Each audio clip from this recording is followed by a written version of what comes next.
So much for your coming. Please be seated. அம்மா, இது என்னோட அம்மா, இது என்னோட அப்பா.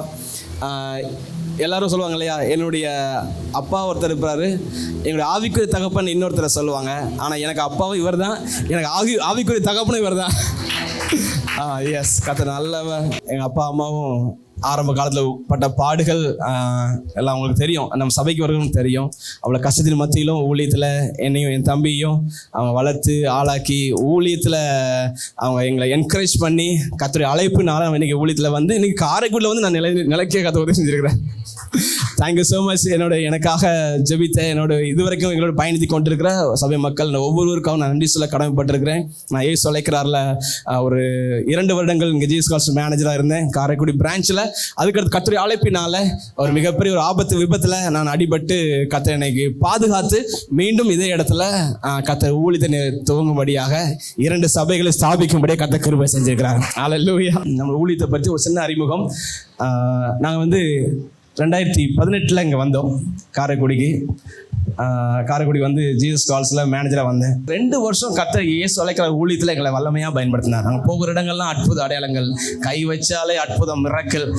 அப்படிப்பட்ட ஆரம்ப காலத்தில் வந்த முதல் நாளில் 2ஆம் நாள் தெரியல, என் மனைவி சொன்னாங்க, இந்த ஊர் வேண்டாம், பிடிக்கல, பெட்டர் கோ பேக், திருநெல்வேலிக்கு திரும்பி போயிடுவோம் அப்படின்னு நினைச்ச டைமில் 2 பேரை நாங்கள் மீட் பண்ணோம். அதில் நம்ம ஆச்சி வந்துருக்குறாங்க.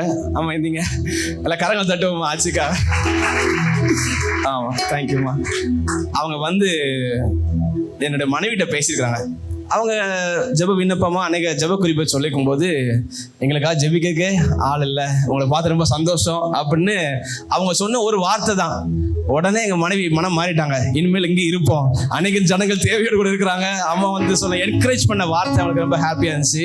2வதாக அன்னைக்கு நான் சொல்லலாம், அதில் டாக்டர் மாதரசி ஆண்டி வந்திருக்காங்க நினைக்கிறேன். மாதரசி டாக்டர் ஆண்டி வந்திருப்பாங்க, ஐ திங்க் ஸோ. ஓகே, அவங்க வந்துட்டு எங்களை ஜீசஸ் கால்ஸ் வந்து சொன்னாங்க, உங்கள் பிள்ளைகளுக்கு ஏதாவது வியாதினா ஏன்ட்ட கூப்பிட்டுவாங்க, நான் இருக்கிறேன் அப்படின்னு சொன்னாங்க. அப்போ நம்ம தெரிஞ்ச ஒரு டாக்டர் இருக்காரு ஹாஸ்பிட்டலுக்கு போகிறதுக்கு, அன்னைக்கு ஜெபிக்கிறதுக்கு ஜனங்கள் இருக்கிறாங்கன்னு சொல்லி என்னுடைய மனைவியோ மனம் மாறிட்டாங்க. நீங்கள் இங்கே இருங்க, வாரம் வந்துட்டு போங்கன்னு சொன்ன என் மனைவி, நானும் இங்கே இருக்கிறேன், ஊழியம் செய்வோன்னு இங்கே உட்கார கத்த வச்சாருன்னு சொல்லலாம். அல்லேலூயா. வச்சு 2 வருஷம் சிவகங்கை டிஸ்ட்ரிக்ட்ல நாங்கள் சுத்தாத இடமே கிடையாது. பைக்கில் ஆஸ் அ ஃபேமிலி சின்ன பிள்ளைங்களை முன்னாடி, என் இளைய மக முன்னாடி டேங்க்ல தூங்கிட்டு இருப்பா, என் மூத்த மகளை கையில் வச்சுட்டு அப்படியே சுற்றணும். அங்கே சிவகங்கை டிஸ்ட்ரிக்ட் முழுவதும், அங்கே எல்லா டிஸ்ட்ரிக்ட் எல்லா தாலுக்காவும் நான் மீட் பண்ணியிருக்கிறேன், ஜனங்களை போய் சந்திச்சிருக்கிறோம். எங்களை பழக்குவிச்சார் ஜீசஸ் கால்ஸ்ல வச்சு. ஒரு விபத்து ஆக்சிடென்ட்ல ஸ்பைனல் அடிபட்டு நான் வெளியில் வர வேண்டிய கட்டாய சூழ்நிலை, there's no other way. அவங்களுக்கும் வேற மேனேஜர் போடணும், எனக்கு 3 மாதம் லீவு, அவங்களால முடியாது. ஸோ நான் வெளில வந்துட்டேன், ரிசைன் பண்ணிட்டு. நான் என்ன பண்ணுறதுன்னு இருக்கும்பொழுது கர்த்தர் 2019 பேசியிருந்த வார்த்தையின்படி 2020 கொரோனா முடிஞ்சு என்னோட விபத்துக்கு அப்புறம் அக்டோபர் நினைக்கிறேன், கர்த்தர் மீண்டும் இந்த இடத்துல ஒரு ஊழியத்தை கர்த்தர் சொந்தமாக சபை ஸ்தாபிக்கும்படியே கர்த்தர் உதவி செய்தார். ஆமென். அப்பா வந்துருக்கிறாங்க. அப்பா திருநெல்வேலி மாவட்டத்தில் ஒரு கிராமத்தில் ஊழியம் செய்கிறாங்க. அப்பா ஊழியத்தை நான் தான் பார்க்கணும். என் தம்பி இருக்கிறாரு. தம்பி வந்து சுவிட்சர்லாண்டில் இருக்கிறான். சுவிட்சர்லாந்து இருக்கிறனால அவன் இயர்லி ஒன்ஸ் ஆர் டுவைஸ் வந்துட்டு போகணும் தவிர அப்பாவோட ஊழியத்தை ஃபுல் சப்போர்ட் பண்ண முடியும். என்னுடைய பங்களிப்பு ரொம்ப ரொம்ப அவசியம். எங்கள் அப்பாவுக்கு நான் ஒன்றா இருக்கணும்னு விரும்புகிறாங்க, ஆனால் கர்த்தர் என்னை காரைக்குடியில் வைக்கணும்னு விரும்புகிறாரு. அதெல்லாம் காரைக்குடி நம்ம அந்த அப்பாவே கேட்டுருவோம். அவருடைய பரம தகப்பு என்ன சொல்ல அதெல்லாம் கேட்க முடியும் இல்லையா? அதனால கர்த்தர் என்ன இந்த இடத்துல வைத்திருக்கிறாரு. அப்பாவும் ஹாப்பியா என்ன அனுப்பி வச்சாங்க. எங்களை இவ்வளவு தூரம் நடத்தி வர தேவன் நன்றி சொல்கிறேன். ஃபர்ஸ்ட் 2 மாதத்துல வந்த உடனே காரைக்குள்ள ஒரு சபையும் வெற்றியூர் கிராமத்தில் ஒரு சபையும் ஸ்தாபிக்க கர்த்தர் கிருபை செய்தார். அங்க இன்னைக்கு 15 பேர் வர்றாங்க, காரைக்குள்ள 20 பேர் வர்றாங்க. இந்த 4-5 வருடமா கர்த்தர் எங்களை கண்ணிமணி போல பாதுகாத்து வழிநடத்தி வராரு. அதுக்கு நான் கர்த்தர் நன்றி சொல்கிறேன். இதை எங்களோட சின்ன சுருக்க அறிமுகம். என்னுடைய மனைவி என்னோட பாட்டு பாடினாங்களே, என் மனைவி. எனக்கு 2 பிள்ளைங்க இருக்கிறாங்க. மூத்தவள் வந்து 8th படிக்கிறாங்க, இளையவள் ஸ்டெஃபினா இளையவள் 5th படிக்கிறார். அழகப்பாலம் படிக்கிறாங்க. நாங்கள் ஊழியம் செஞ்சுட்டு இருக்கிறோம். கர்த்தர் எங்களோட ஊழியங்களுக்காக நீங்க தொடர்ந்து நீங்க ஜெபித்துக் கொள்ளுமாறு அன்புடன் கேட்டுக்கொள்கிறேன். இந்த மீட்டிங் எப்படி ஆர்கனைஸ் பண்ணோம் அப்படின்னா, என்னுடைய மாமனார் மனைவியுடைய அப்பா கடந்த மார்ச் மாதம் அவங்க தவறி போய் விட்டார்கள். கர்த்தரோடு கூட நிம்மதியாக இருக்கிறாங்க. அந்த துக்கமான சூழ்நிலையில் அண்ணனை சந்திக்க நேர்ந்துச்சு. அண்ணன் அங்கே வந்திருந்தாங்க. அந்த மரணத்தில் எங்களோடு கூட எங்கள் கண்ணீரில் அவங்க அண்ணன் கமாலில் அண்ணன் பங்கு பெற்றார்கள். அவங்களுடைய சொன்ன வார்த்தைகள் அங்கே ரொம்ப என்கரேஜ்மெண்ட். ஒரு 10 நிமிஷம் பேசினாங்க. வந்து ரொம்ப ஆசீர்வாதமாக என்கரேஜ்மெண்ட்டாக ஒரு ஆறுதலாக இருந்துச்சுன்னு சொல்லலாம். அப்போ அண்ணன் அடுத்து அந்த வீக்கில் மீண்டும் சந்திக்க வாய்ப்பு கிடைச்சது. சந்திக்கும் போது சொன்னாங்க, எங்கள் மாமனார் இருக்கும்போது அண்ணன் சொன்னது, நீங்கள் காரைக்குடிக்கு போகணும், என்னுடைய மகளும் மருமகனும் ஊழியம் செய்கிறாங்கன்னு சொல்லி அந்த ஒரு வார்த்தையை அண்ணன் மறக்காம எனக்கு டேட் கொடுத்தாங்க. நான் சொன்னேன், அண்ணன் எப்போனாலும் நீங்கள் வாங்க, நான் we are ready to do it சொன்னோம். அதில் இன்னைக்கு சண்டே ஈவினிங் நான் ஃப்ரீயாக இருக்கேன்ப்பா, நான் வரட்டான்னு கேட்டாங்க. நல்லா வாங்க, சண்டே ஈவினிங் அநேக சபைகளில் மீட்டிங்ஸாக இருக்கும், என்னாலும் பரவாயில்ல தைரியமாக வாங்கன்னு சொல்லியிருந்தேன். நம்ம என்னால் முடிஞ்ச அளவுக்கு அநேகருக்கு விளம்பரப்படுத்தணும். நோட்டீஸ் அண்ட் ஃப்ளக்ஸ் பேனர்லாம் வச்சுருந்தோம். அந்த போர்டு நீங்கள் பார்த்துருப்பீங்க வெளியில் எல்லாம் வச்சு. கர்த்தர் கிருபையினால உங்களை எல்லாத்துக்கும் இன்ஃபர்மேஷன் வந்து அநேகருக்கு இன்ஃபர்மேஷன் போயிருக்கு. நீங்கள் எல்லாரும் இதை பார்த்து இதை வந்திருக்கிறீங்க. கர்த்தர் உங்களை கொண்டு வந்திருக்கிறாரு. கர்த்தர் எனக்கு அந்த டைட்டில் விடுதலையின் நாள், இந்த டே ஆஃப் டெலிவரன்ஸ் என்பதுதான் எனக்கு கர்த்தர் கொடுத்தார். கடந்த ஒவ்வொரு மாதமும் இதை மீட்டிங் நடத்திட்டு கொண்டு இருந்தோம். இடையில ஒரு சில காரியங்களை நடத்த முடியல. சித்தமானால் இதை கண்டிப்பாக நடத்த விருப்பப்படுறேன். அதனால டே ஆஃப் டெலிவரன்ஸ் மீட்டிங் வருகிற நாட்களில் இன்னும் இதே மாதிரி காரைக்குடிக்கு ஒரு விடுதலை, ஆமே, நமக்கு ஒரு விடுதலை, சபைக்கு ஒரு விடுதலை, காரைக்குடிக்கு ஒரு விடுதலை, சிவகங்கை மாவட்டத்துக்கே விடுதலை, ஆமே, கதை அப்படி நடத்துவார் அப்படின்னு விசுவாசிக்கிறேன். அதுல இந்த நாளில் அண்ணன் கார்த்திக் கமாலில் அண்ணன் நம்ம மத்தியில் வந்திருப்பது மிகுந்த சந்தோஷம். கர்த்தர் வல்லமையாக தேசங்கள் முழுவதும் இன்டர்நேஷனல் லெவலில் கர்த்தர் வல்லமையை பயன்படுத்தி கொண்டிருக்கிறார். நீங்கள் அவங்க அறிமுகப்படுத்த வேண்டிய அவசியம் இல்லை. நம்ம எல்லாம் கரங்கள் தட்டி அண்ணன் வரவேற்போம். கர்த்தர் அவங்களோட கூட அவர் மூலமாக நம்மோடு கூட பேசுவாராக.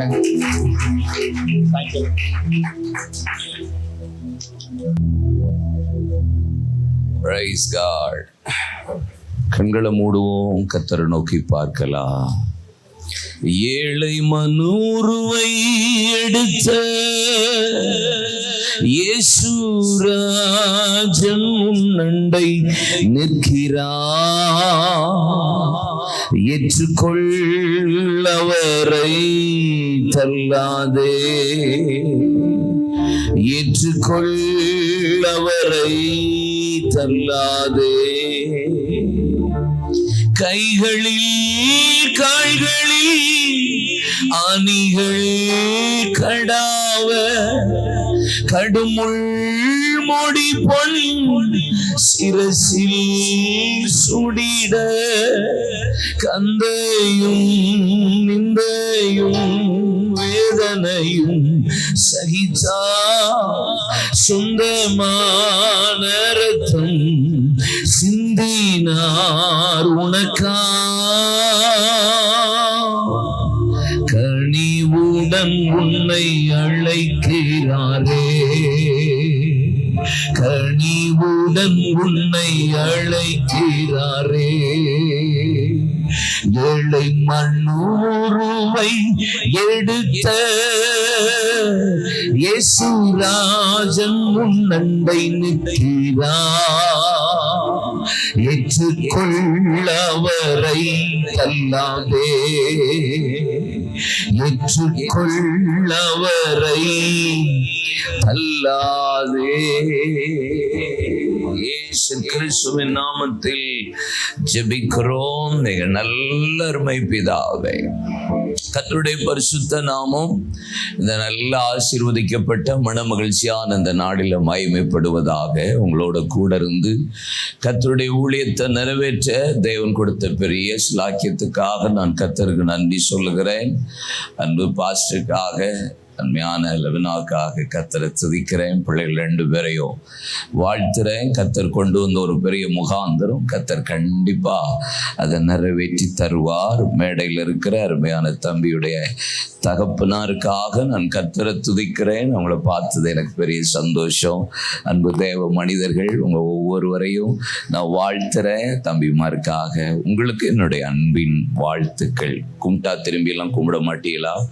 தோத்திரம். கர்த்தர் உங்களை ஆசீர்வதிப்பாராக. ஆமென். காரைக்குடி இல்லை சாப்பாட்டுக்கு ஃபேமஸா? இல்லை இல்லை சட்டி வாங்கி சாப்பாடு மதியம் தானா? நைட்டு இருக்குல்ல, விட்டுறாங்கப்பா. நான் உங்களை நம்பி இங்கே வாங்க, அதில் உட்காருங்க. உங்களை நம்பி வேற வந்துட்டேன். தோத்துறோம் இல்லைன்னா கை விட்டுறாதடா. தோத்துறோம். ஆமாம், உள்ள நுழையும் போதே சொன்னாங்க காரைக்குடின்னா சாப்பாடெலாம் நல்லா இருக்கும்னு சொல்லி அனுப்பி விட்டாங்க. ஏமாத்திடக்கூடாது. என்ன கர்த்தருக்கு ஸ்தோத்திரம். இல்லைன்னா நான் உங்கள் வீட்டுக்குனாலும் வரேன். கூட்டு போய் அது சமைச்சு போட்டுடணுன்னே. ஸ்தோத்திரம். கர்த்தருக்கு மகிமை உண்டாகட்டும். ஒரு சர்ச்சுக்கு போற பிள்ளைகள்லாம் கை வைத்தாங்க சொல்லுங்க பார்க்கலாம். ஆல்மோஸ்ட் எல்லாருமே சபைக்கு போற பிள்ளைகள். ஆண்டவருக்கு மகிமை. சவுண்டு நல்லா இருக்கு ராஜா, இப்படியே மெயின்டைன் பண்ணிக்கோமா. கர்த்தரோட ஆசீர்வதிப்பாராக. இது ஒரு எழுப்புதலின் காலம் இல்ல. எங்க பார்த்தாலும் இந்த வார்த்தை எழுப்புதல் அப்படின்ற ஒரு வார்த்தை எல்லா பக்கமும் தொனித்து கொண்டே இருக்கிறது. கரெக்டா? ஆமா, எங்க பாருங்க எழுப்புதல் அப்படின்னு சொல்லுவாங்க. முந்தியெல்லாம் ரேரா எப்பயாவது காதுல எங்கேயாவது ஜெபத்துல கேட்ட வார்த்தை. இன்னைக்கு எழுப்புதல் எல்லா பக்கத்துலயும் இந்த வார்த்தை தொனித்து கொண்டே இருக்கிறது. எழுப்புதல் உபவாச பாருங்க, எழுப்புதல் முழிரவு, எழுப்புதல் வாலிபர் கூடுகை, எழுப்புதல் சிறுவர் முகாம், எழுப்புதல் பெருவிழா, எழுப்புதல் போதகர் கூடுகை. போதகர் கூடுகை கூட எப்படி ஆயிடுச்சு? எழுப்புதல் போதகர் கூடுகை. சில பேர் சர்ச்சு பேரை கூட மாத்திட்டாங்க, உள்ள எழுப்புதலை சேர்த்துட்டாங்க. எழுப்புதல் ஜெப வீடு, எழுப்புதல் திருச்சபை, எழுப்புதல் பிரசங்கியார், எல்லாமே எழுப்புதல் தான். ஆனா எழுப்புதல் என்ன கேட்டா,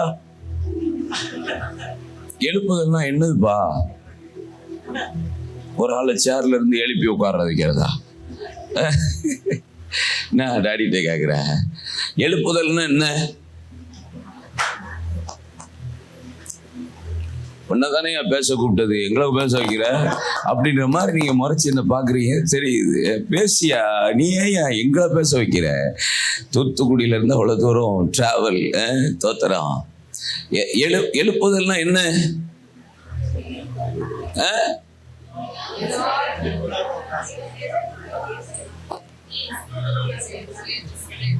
திருநெல்வேலியில இருந்து இங்க உட்காந்துட்டு கல்லு கணக்கா இருக்கிறது பாரு. ஆளா பாரு. எழுப்புதல்னா என்ன? என்னையா? விழிப்பு உணர்வு உண்டாகிறது. எனக்கே கொஞ்சம் தலை சுத்துதே. இது என்ன புது ரெவலேஷனா இருக்கியா நீ? முடிஞ்ச உடனே கொஞ்சம் பேசணும் உங்க கூட. விழிப்பு உணர்வாம் பாஸ்டர், வேற லெவல்ல இருக்கு. வேற சொல்லுங்க. எழுப்புதல் அப்படின்னு சொன்னா ஒரு எழுப்பி விடுறதா? எழுப்பி விடுறதா? இல்ல. அப்ப சம்திங். எழுப்புதல் வார்த்தைன்னா எல்லாருக்குள்ளயும் வித்தியாசமான டெஃபினிஷன் இருக்குல்ல, அதனுடைய விளக்கம் இருக்கிறது. நானும் வேதத்தை திருப்பி பார்த்ததுல எனக்கு தெரிந்த ஒரு விஷயம், எனக்கு அடப்பட்ட ஒரு விஷயம், எனக்கு வெளிப்பட்ட ஒரு விஷயம். யாத்ராகமத்தின் புஸ்தகம் 12ஆம் அதிகாரம் அதனுடைய 40-41 வசனத்துல இஸ்ரவேல் ஜனங்கள் எகிப்து தேசத்துல அடிமையா இருந்த காலம் 430 வருஷம். அவர்கள் 430 வருஷம் முடிந்த அன்றைய தினமே கர்த்தர் அவர்களை சேனையை போல தேவன் புறப்பட பண்ணினார். இங்க பாருங்க, 430 long years, 430 வருஷம், நியர்லி 10 தலைமுறை அடிமையா இருந்த இஸ்ரவேல் ஜனங்கள் கூனி குறுகி நிமர முடியல, எழும்ப முடியல, வாக்குத்தத்தத்தை சுதந்தரிக்க முடியல, ஆண்டவருடைய நன்மையை பெற்றுக்கொள்ள முடியல, பலி செலுத்த முடியல, ஆராதிக்க முடியல, தொழுது கொள்ள முடியல. அவர்களை சத்துரு பிடித்து வைத்து கூனி குறுகி வைத்து கொண்டிருக்கிறான். ஒரு விடுதலை இல்லாம, வாக்குத்தத்தத்தை சுதந்தரிக்காம இருந்த காலகட்டத்தில் 430 வருஷம் கர்த்தர் அந்த நாளை முடிய பண்ணின அந்த நாள் இஸ்ரவேல் ஜனங்கள் இதுவரைக்கும் அடிமை, இதுவரைக்கும் சிறையிருப்பு, இதுவரைக்கும் விடுதலை இல்லை, இதுவரைக்கும் வாக்குத்தத்தம் இல்லை, இதுவரைக்கும் ஆராதனை இல்லை, இதுவரைக்கும் தொழுது கொள்ளுதல் இல்லை, இதுவரைக்கும் பலி இல்லை, இதுவரைக்கும் நிமிர்ந்து நடக்கிற ஆசீர்வாதம் இல்லை. ஆனா அன்றைய தினமே கர்த்தர் அவர்களை சேனையை போல போல கர்த்தர் புறப்பட பண்ணினார். ஒரு ட்ரெமெண்டஸ் சேஞ்ச், ஒரு வித்தியாசமான ஒரு மாறுதலை கர்த்தர் உண்டாக்குகிறார்.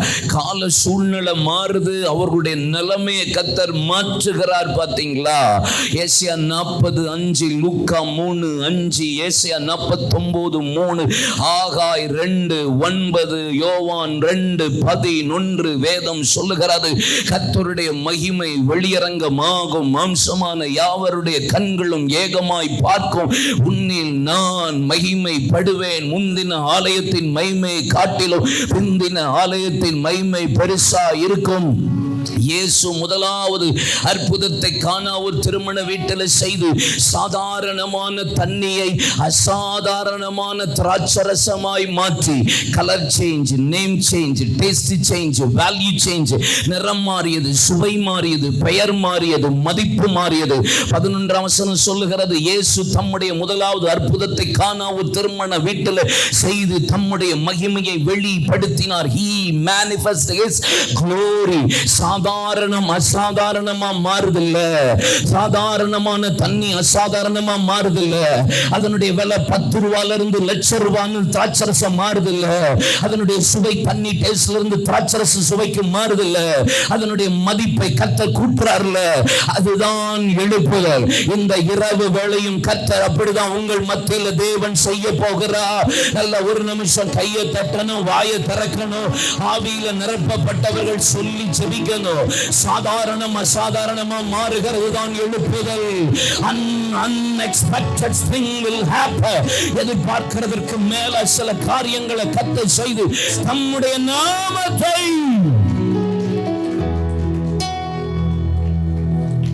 அல்லேலூயா. பிள்ளைகளை எப்பயுமே எப்படி இருக்கணும், என் சாட்சியை நீங்கள் கேட்டிருப்பீங்கன்னு நினைக்கிறேன்ல, சில பேர் யூடியூப்ல கேட்டிருப்பீங்க. தாறுமாறு தக்காளி தான் என்ன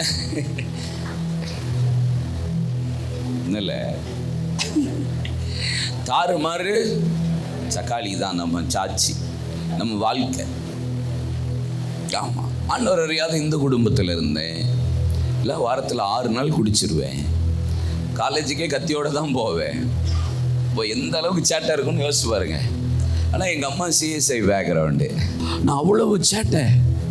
நான் எங்கள் அம்மாட்ட குடிக்க போகிறத கூட எங்கள் அம்மாட்ட இன்ஃபர்மேஷன் கொடுத்துட்டு தான் போவேன்.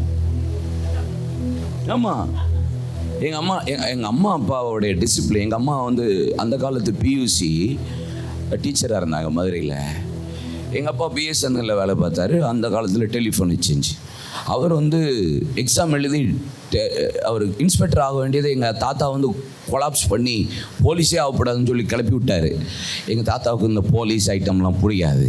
அதனால் எங்கள் அப்பா அந்த டிசிப்ளின், நேர்மை, பிரின்சிபல், கத்தி, அயன் பண்ணது விளங்குதில்ல, பஸ் அயன் பண்ண சட்டை எப்படி இருக்கணும், வெறப்பா அந்த மாதிரியே தான் இருப்பார் எங்கள் ஐயா. ஆனால் அன்பு கூறுவார், நல்லா பார்ப்பார், நல்லா அருமையாக பார்ப்பார். ஆனால் பொய் சொல்லக்கூடாது, உண்மையாக இருக்கணும். அப்படி தான் எங்கள் அப்பா அப்படி அழகாக நடத்துவார். அதனால் இப்படி நடத்துனால குடிக்க போகும்போது சொல்லிட்டு போயிட்டேன். தட்ஸ் ஆல், அவ்வளோதான். ஏன்னா ஏமாற்றக்கூடாது, பொய் சொல்லக்கூடாதுன்னு சொல்லியிருக்காங்கல்ல, அதனால ஏமா குடிக்க போகிறேன். எங்கள் அம்மாவும் சொல்லுவாங்க, கொஞ்சமாக குடி. வாட் அ குட் மம்மி, கொஞ்சமாக குடி. ஏன்னா ஒரு நாளும் இல்லை குடிக்காத, இல்லை அது சொன்னது எனக்கு தெரிஞ்சு எனக்கு ஞானமே இல்லை, அறிவே இல்லை, அந்த மாதிரி ஞாபகம் இல்லை எனக்கு. 3rd year college, USC college 3rd year ஸ்டார்டிங்கில் ஒரு நாள் எனக்குள்ள ஒரு பெரிய போராட்டம். எங்கள் அம்மாவும் ஒரு சிஸ்டரும் ஜெபிச்சிட்டு இருக்கும் போது சும்மா போய் யதார்த்தமாக உட்கும்போது ஆவியானவர் என்னை தொட்டதா. அப்போ நான் எங்கள் அம்மாட்ட கேட்டேன், என்னை எப்படிம்மா நீங்கள் வந்து குடிக்க போனேன், துன்மார்க்கமாக இருந்தேன், தாறுமாறாக இருந்தேன், தாறுமாறாக ஓடுகிற பெண்ணொட்டகம், இஷ்டத்துக்கு விடப்பட்ட காட்டு கழுதையை போலெல்லாம் நான் இருந்தேன், எப்படி உங்களால் முடிஞ்சுன்னு கேட்டப்போ எங்கள் அம்மா சொன்ன ஒரே விஷயம், நீ எங்கடா போயிடுவ, உன்னால் எங்கே போக முடியும், முழங்காலில் ஒன்று வச்சு ஜெபிச்சுக்கிட்டு இருக்கிறேன் அப்படிம்பாங்க. நான் பொதுவாக பேரண்ட்ஸுக்கு சொல்கிறது தான், உன் பிள்ளைகள் எப்படி இருக்கும், உன் புருஷன் எப்படி இருக்கான், அதெல்லாம் விஷயமே இல்லை. நீங்கள் சொல்லணும், என் பிள்ளைகளின் எதிர்காலம் எப்படி இருக்கும், சிறப்பாக இருக்கும். சொல்லுங்கள், இப்போ அவன் இருக்கான், வேற லெவலில் கத்தரவன் ஆசீர்வதிக்க போகிறார்.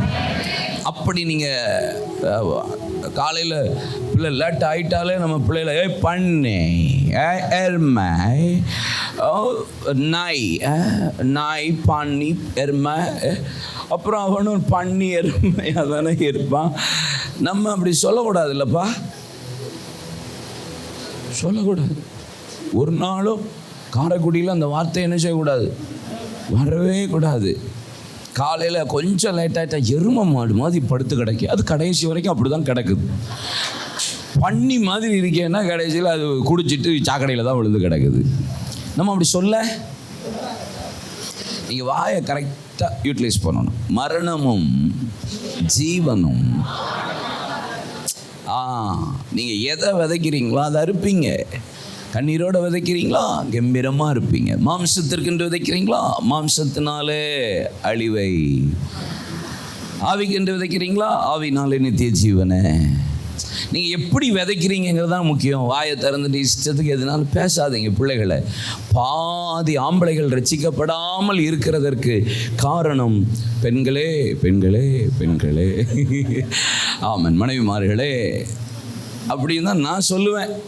ஏன்னா ஒரு கற்புள்ள ஸ்திரீ, ஒரு ஸ்திரீ நல்ல நடக்க நிமித்தம் புருஷன், உங்களுக்கு வசனம்லாம் தெரியும் ஆனால் நடக்காது. உங்களுக்கு வசனத்தை டப்பு டப்பு டப்பு டப்புன்னு அடிச்சிருவீங்க.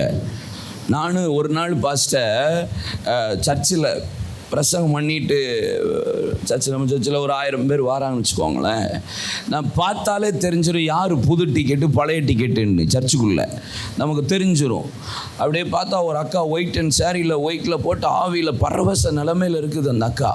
அப்போயே தெரிஞ்சுட்டேன் அக்கா புதுசு அப்படின்ட்டு. அப்போது புதுசாக இருக்கிறவங்கள முன்னாடி வாங்கன்னு சொல்லிடுவேன். அப்புறம் கடைசியில் வர சொல்லி அவங்களுக்கு கிஃப்டெல்லாம் கொடுத்து ஆசீர்வதித்து ப்ளஸ் பண்ணுவேன். அப்போ அந்த அக்கா வேகமாக வந்துச்சு. நான் ஒரு ஸ்டெப்ஸில் நின்றுட்டு இருந்து அப்படியே கையை வச்சு ஜெபம் பண்ணுவேன். ஒவ்வொருத்தங்களுக்கு, புதுசாக வந்தவங்களுக்கு, பழைய யாராக இருந்தாலும் ஜெபிப்பேன். அப்போ அந்த அக்கா வந்துச்சு. நான் கையை வச்சு இயேசு நாமத்தில் ஜெபிக்க போகிறேன், எங்கே இருக்கிறீங்க, நல்லா இருக்கீங்களா அப்படின்னு கேட்டுட்டு இருக்கேன். ஐயா தோத்துறோம் அப்படின்னு சொல்லி கை வைக்க போய் ஜெபிக்க போகிறேன். அப்படி கையை அப்படி தட்டி விட்டுச்சு அந்த அக்கா. தட்டி விட்டுட்டு அந்த அக்கா சொல்லிச்சு, நீங்கள் நல்லா குடிப்பீங்கல்ல அப்படின்னுச்சு. வந்த உடனே நல்லா குடிப்பீங்க, இப்போ இல்லை முந்தி. ரைட். அப்படின்னா என்ன அப்படின்னு உங்கள் மெசேஜ் கேட்பேன். அப்படி கேட்பானே ஆக்கும் போனே ஆக்கணும். சரி, என்ன உங்களுக்கு ஜெபிக்கணும், கிஃப்டை கொடுத்துட்டு என்ன ஜெபிக்கணும்? பிரதர், உங்களை மாதிரி தான் என் புருஷன் குடிக்கிறான் பிரதர். 26 வருஷம் குடிக்கிறான் பிரதர், என்னால் தாங்கவே முடியலன்னு அந்த சிஸ்டர் அழுதுச்சு.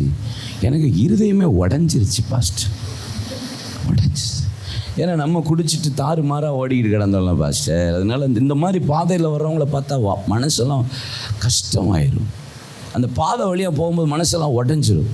அந்த அக்கா பாவம் அழுதுட்டு வந்துச்சா எனக்கு, ஐயோ நம்ம குடிச்சு எங்கள் அம்மாவை எவ்வளோ கஷ்டப்படுத்தியிருக்கோம், இந்த அக்காவுக்கு இன்றைக்கி ஒரு விடுதலை கொடுத்தே ஆகணும் ஆண்டவரேன்னு ஆவியில் வைராக்கியப்பட்டு தலையில் கையை வச்சு பொல்லாத அந்த குடிவரியின் ஆவியை நாங்கள் ஒருமனப்பட்டு அப்படின்னு அப்படி செபிக்கத்தான் போகிறேன். அவன் எங்கே பிரதர் ரசிக்கப்படுவான் அப்படின்னுச்சு பாருங்க அந்த அக்கா. தீர்க்க தரிசனமான்னு பார்த்தா அந்த அக்கா வாயிலிருந்து தான் வந்துச்சு. அவன் எங்கே ரசிக்கப்படுவான் அப்படின்னுச்சு. என்னது அப்படின்னு மோகன்சி என்னன்னே ஜோம் பண்ணிட்டாங்க, நீங்கள் ஜோம் பண்ணியா ரசிக்கப்பட போகிறான் அப்படின்ட்டு டப்புன்னு அடிச்சது பாருங்க ஓங்கி. ஆத்தாடி, அப்போ தான் 26 வருஷம் அவன் ஏன் குடிக்கான்னு விவரம் எனக்கு தெரிஞ்சிச்சு பாஸ்டர். இப்போ உங்களுக்கு புரியும்னு நினைக்கிறேன். நீ காடில் வச்சுக்கிட்டே தான் இருக்கணும், வேற வழியே இல்லை, முட்டிற வரைக்கும். என் பிள்ளைகளின் எதிர்காலம் சீராக சிறப்பாக இருக்கும். தேசத்திலே சாட்சிகளா நிலை நிற்க கிருபை செய்வார். நிச்சயமாகவே நடக்கும், அற்புதமாகவே இருக்கும். சொல்லுங்க, நிச்சயம்.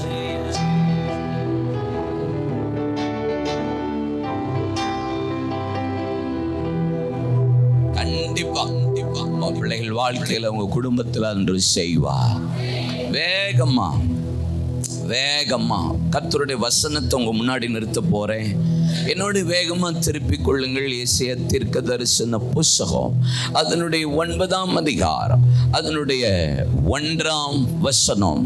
செபுலோன் நாடும் நப்தலி நாடும் இடுக்கமாய் ஈனப்படுத்தப்பட்டிருந்த நாட்களில் இருந்தது போல அது இருண்டு இருப்பது இல்லை. யோர்தான் நதியோரங்களிலும் புறஜாதியான கலிலேயாவை பிற்காலத்தில் நான் மகிமைப்படுத்துவேன். ஏசாயா 49:3 சொல்லுகிறது, உன்னில் நான் மகிமைப்படுவேன் என்பதாக. தீர்க்கதரிசி ஏசாயா தீர்க்க தரிசனத்தில் உரைக்கிற ஒரு தீர்க்க தரிசனமான வார்த்தை. நம்ம கையில கொடுக்கப்பட்ட வேதத்தினுடைய மிகப்பெரிய தீர்க்கதரிசி இந்த ஏசாயா தீர்க்க தரிசன புஸ்தகம். 66 புத்தகங்கள் கொண்ட இந்த தீர்க்க தரிசனம், 66 அதிகாரங்களை கொண்ட இந்த ஏசாயா தீர்க்க தரிசன வார்த்தை வேத புஸ்தகத்துக்கு அப்படியே நல்லநாட்டமா இருக்கிறத நீங்க பார்க்க முடியும். ஏறக்குறைய நீங்க 40ஆம் அதிகாரத்துக்கு முன்னாடி வரைக்கும் பழைய ஏற்பாட்டை சார்ந்தோம், அதற்கு பின்பாக இயேசுவின் வருகையை குறித்தும் இயேசுவின் வெளிப்பாட்டை குறித்தும் சொல்லுகிறது அங்க சொல்லப்பட்டிருக்கும். இங்க ஏசாயா 9ஆம் அதிகாரம் 1ஆம் வசனத்துல சொல்லுகிறார், செபுலோன் நாடும் நப்தலி நாடும் இடுக்கமாய் ஈனப்படுத்தப்பட்டிருந்த நாட்களில் இருந்தது போல அது இருண்டு இருப்பதில்லை. அது யோர்தான் நதியோரத்திலும் கடற்கரை ஓரங்களிலும் புறஜாதியான கலிலேயாவை பிற்காலத்தில் இட்ஸ் a prophecy, தீர்க்க தரிசனம் சொல்லப்படுகிறது. வரும்போது வருங்காலத்தில் நான் அதை மைமைப்படுத்த போறேன் அப்படின்னு ஒரு தீர்க்க தரிசனம் சொல்லப்படுகிறது. தீர்க்க தரிசனம் அப்படின்னு சொன்னா புத்தி பக்தி ஆறுதல். சொல்லுங்க, கேட்கல? ஒரு ஆளுக்கு தீர்க்க தரிசனம் வருதுன்னு வச்சுக்கோங்களேன், கர்த்தர் உங்களோட பேசுறாரு அப்படின்னா, ஒரு ஊழியக்காரன் மூலியமா பேசுறாருன்னா உங்களை புத்தி அடைய பண்ணணும், பக்திக்குள்ள நடத்தணும், அது உங்களை ஆறுதலும் படுத்தணும். அப்படிதான் தீர்க்க தரிசனத்தை குறித்து பவுல் கொரிந்து சபைக்கு எழுதும்போது சொல்றார், புத்தி பக்தி ஆறுதல், கம்ஃபர்ட் பண்றது தான் தீர்க்க தரிசனம். நீங்க எசேக்கியா தீர்க்க தரிசன புஸ்தகம் 12ஆம் அதிகாரம் அதனுடைய 14ஆம் வசனத்திலிருந்து வாசித்து பாருங்க. ஒரு தேவனுக்கு பிரியமில்லாத, கர்த்தருக்கு பிரியமில்லாத அசுத்தத்தையும் பாரத்தையும் தேவனுக்கு கொடுக்கும் போது அந்த தேசத்துல பஞ்சம், பட்டயம், கொள்ளை நோய், மிருகம், இந்த காரியத்தை நான் அனுப்புவேன். அப்பொழுது அந்த தேசத்துல யோபு, தானியேல், நோவா என்கிற 3 பேர் இருந்தால் அவர்கள் தங்கள் நீதிகளினால் தப்புவிக்கப்படுவார்களோ அன்றி அவருடைய குமாரரோ குமாரத்திகளோ தப்புவிக்கப்பட மாட்டார்கள். ஏன் இந்த மாதிரி பஞ்சம், பட்டயம், கொள்ளை, மிருகத்தை நான் அனுப்பினேன் என்பதை சிறையிருப்பிலிருந்து மீண்டு இருக்கிறவர்கள் உங்களுக்கு அறிவிக்கும் போது இதை எல்லாவற்றையும் நான் முகாந்தரத்தினாலே செய்தேன் என்பதை நீங்கள் அந்த நாளிலே விளங்கிக் கொள்வீர்கள். ஆண்டவர் ஒரு காரியத்தை அனுப்புறாரா என்ன சரி செய்யறதற்கு. எரேமியா 29:11 யாருக்கு தான் பிடிக்காது? நீ எதிர்பார்த்திருக்கிற முடிவை உனக்கு உன் பேர்ல கொடுக்கும்படி நான் உன் மீது நினைத்திருக்கிற நினைவுகள் நன்மைக்கு தீமைக்கல்ல. 70 வருஷம் சிறையிருப்ப முடிச்சதுக்கு அப்புறம் தீர்க்க தரிசனத்தை கர்த்தர் கொடுக்கிறார். ஒரு காரியத்தை சரி செஞ்சதுக்கு அப்புறம் தேவ ஜனங்கள் கர்த்தர் பக்கம் மாறினதுக்கு அப்புறம் ஆண்டவர் ஒரு தீர்க்க தரிசனத்தை அனுப்பி ஒரு தீர்க்கதரிசியை அனுப்புறார்னா பக்தி அடைய பண்ணுகிறார், புத்தி அடைய பண்ணுகிறார், ஆறுதல் அடைய பண்ணுகிறார். அதுதான் தீர்க்க தரிசனம். சும்மா வந்துட்டு உன் கையில இருக்கிற ஏடிஎம் கார்டு நம்பரையும் உன் பர்ஸ்ல இருக்கிற 1000, 2000, 500, 3000 மாறுதுன்னு பணத்தை இன்க்ரீஸ் பண்றது தீர்க்க தரிசனம் அல்ல. அது மாய வித்தை, அது தீர்க்க தரிசனம் அல்ல. எனக்கு கர்த்தர் ஒரு வாக்குத்தத்தத்தை தீர்க்க தரிசனமாய் தேவன் சொல்லுவாரானா, இனி சம்பவிக்க போகிறவைகளை சொல்லுவா, என்னை சரி செய்கிறதற்குரிய காரியங்களை செய்வா, நான் பக்தி அடையக்கூடிய காரியங்களை செய்வா, என் புத்தி தெளியக்கூடிய காரியங்களை செய்வா, நான் ஆறுதல் பெறக்கூடிய காரியங்களை சொல்லுவா, நான் ஆசீர்வாதத்தை பெற்றுக் கொள்ளுகிற காரியத்தை ஆண்டவர் பேசுவா. That is called prophecy. அதுதான் தீர்க்க தரிசனம். Hallelujah. Amen.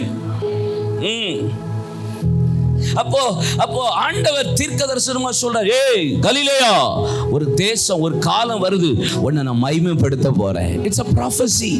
அப்போ இந்த தீர்க்க தரிசனம் நிறைவேறிச்சா பிரதர்? ஆமா. மத்தேயு 4:14-18 வாசித்து பாருங்க. அதே தீர்க்க தரிசன வார்த்தையை அங்கே மத்தேயு எழுதும்போது சொல்லுகிறார், புறஜாதியான கலிலேயாவை பிற்காலத்தில் மகிமைப்படுத்துவேன் என்று ஏசாயா தீர்க்கதரிசி சொன்ன வார்த்தை இந்த நாளிலே நிறைவேறி விட்டது. இருளில் இருக்கிற ஜனங்கள் பெரிய வெளிச்சத்தை கண்டார்கள். மரண இருளின் பள்ளத்தாக்களை வாழ்ந்த ஜனங்கள் பெரிய ஆச்சரியத்தை பார்த்தது போல கர்த்தர் அந்த புறஜாதியான கலிலேயாவை தேவன் மகிமைப்படுத்துவார் என்று சொன்னது போல இயேசு இந்த பூமியில வெளிப்பட்டு கலிலேயாவில் காலை வச்சு ஆண்டவர் அந்த கலிலேயாவை தேவன் மகிமைப்படுத்தினா தீர்க்க தரிசனம் நிறைவேறுது. அப்படின்னா நான் இன்னைக்கு இப்படி சொல்றேன் உங்களுக்கு, காரைக்குடியில ஆண்டவர் சபையில ஊழியர்களுக்கு, ஊழியத்துல தேவ ஜனங்களுக்கு என்னென்னலாம் வார்த்தை தீர்க்க தரிசனமாய் கர்த்தர் கொடுத்தாரோ அந்த வாக்குத்தத்தம் ஏசாயா சொன்னதை மத்தேயு நிறைவேற்றி அதே இடத்துல தேவன் கண் காணும்படி செய்தது உண்மையானா இந்த இரவு வேளையிலும் பரிசுத்த ஆவியானவர் சொல்லுகிறார், உங்களுக்கு என்னென்ன வாக்குத்தத்தங்களை கர்த்தர் கொடுத்திருந்தாரோ, என்னென்ன தீர்க்க தரிசனங்களை கர்த்தர் உங்களுக்கு கொடுத்திருந்தாரோ, ஒரு வார்த்தையின் உறுப்பாகளும் கீழே விழாதபடிக்கு கர்த்தர் உங்க வாழ்க்கையில நிறைவேற்றி கொடுப்பார்.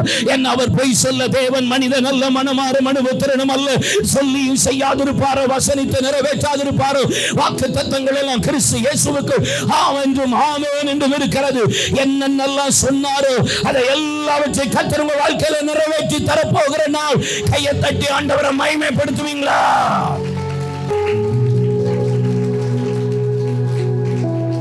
It will happen in your life. உங்க வாழ்க்கையில நடக்க போகுது, உங்க ஊழியத்துல நடக்க போகிறது. உங்க பிள்ளைகளை குறித்த காரியங்களிலே கர்த்தர் சொன்ன வார்த்தைகளை கர்த்தர் நிறைவேற்றி தரப்போகிறார். இந்த காரைக்குடிக்கு வந்த நாளிலிருந்து, ஆண்டவர் உங்களை தொட்ட நாளிலிருந்து, உங்களை ரட்சித்த நாளிலிருந்து, உங்களோட தேவன் பேசின நாளிலிருந்து, தனியா ஜெபிக்கும் போது, அந்தரங்கத்தில் ஜெபிக்கும் போது, குடும்பமா ஜெபிக்கும் போது, ஊழியர் ஜெபிக்கும் போது, வசனத்தை வாசிக்கும் போது தேவன் என்னென்ன வார்த்தை கொடுத்தாரோ அதை எல்லாவற்றையும் கர்த்தர் நிறைவேற்ற போகிறார்.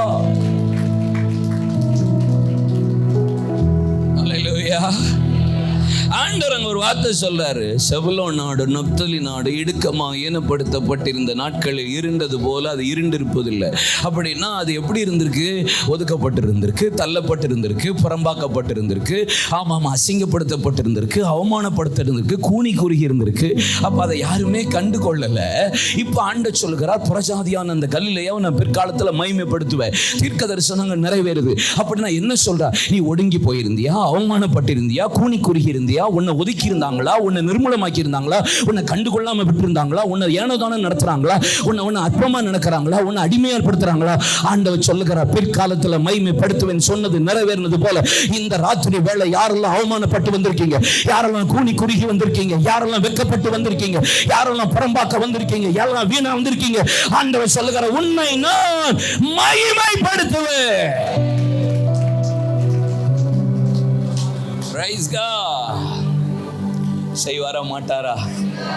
சில நேரம் நமக்கு இப்படி தோணும் தெரியுமா, ஏன் இந்த வேதனை என்று மனம் கலங்கையில், அப்படி தோணும்ல சில நேரம். எதுக்கு சம்பந்தமே இருக்காது இல்லை, ஐயா இருக்கட்டையா ஒன்றும் குழப்பம் இல்லை, நானே கேட்பேன், அவன் போய் அள்ளி வாங்கிட்டு வருவான், சும்மா அப்படி போட்டோம், என்ன சொல்றீங்க?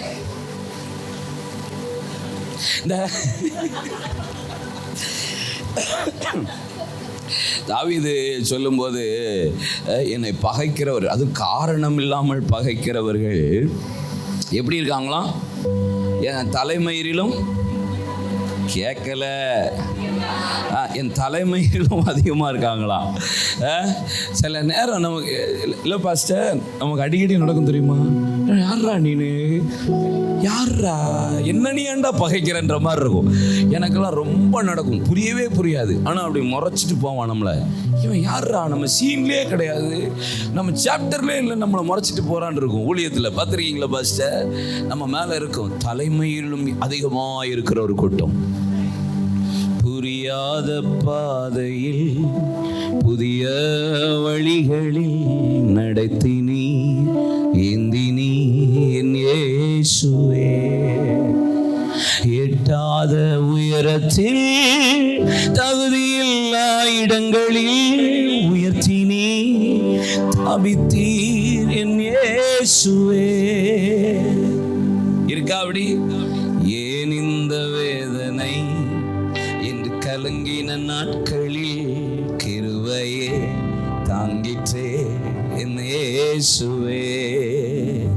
கண்ணீரால் படுக்கையை நனைத்த வேளையில் அனைத்தது பிரசன்னமே என் இயேசுவே. நன்றி செலுத்துவே, நன்றி செலுத்துவே. இதுவும் மாலாயிற்று, இது அதிசயமானது. நன்றி செலுத்துவே, நன்றி செலுத்துவே. பாடி பாடுவே உந்தன் நன்மையை கொண்டாடி பாடுவே. புரியாத பாதையில் புதிய வழிகள் நடத்தினி ஏந்தினி என் இயேசுவே.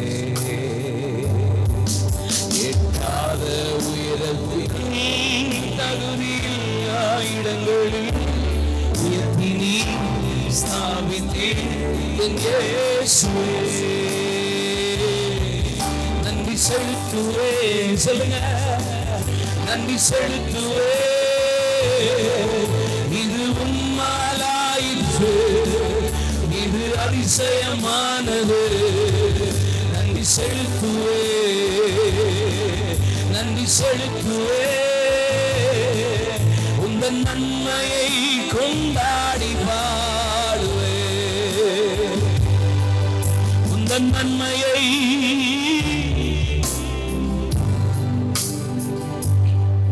புறஜாதியான கலிலேயாவை நான் பிற்காலத்தில் நான் உன்னை மகிமைப்படுத்துவேன். ஆண்டவர் சொன்ன அப்படியே தீர்க்க தரிசனம் மத்தேயுல நிறைவேறிட்டு. உங்களுக்கு இங்க வருங்க, கலிலேயாவை மகிமைப்படுத்துவேன்னு சொல்லல, அதுல ஒரு வேர்டு இருக்கு, புறஜாதியான கலிலேயாவை நான் பிற்காலத்துல மகிமைப்படுத்துவேன். கலிலேயான்னா உங்களுக்கு என்ன ஞாபகம் வரும்? என்னப்பா?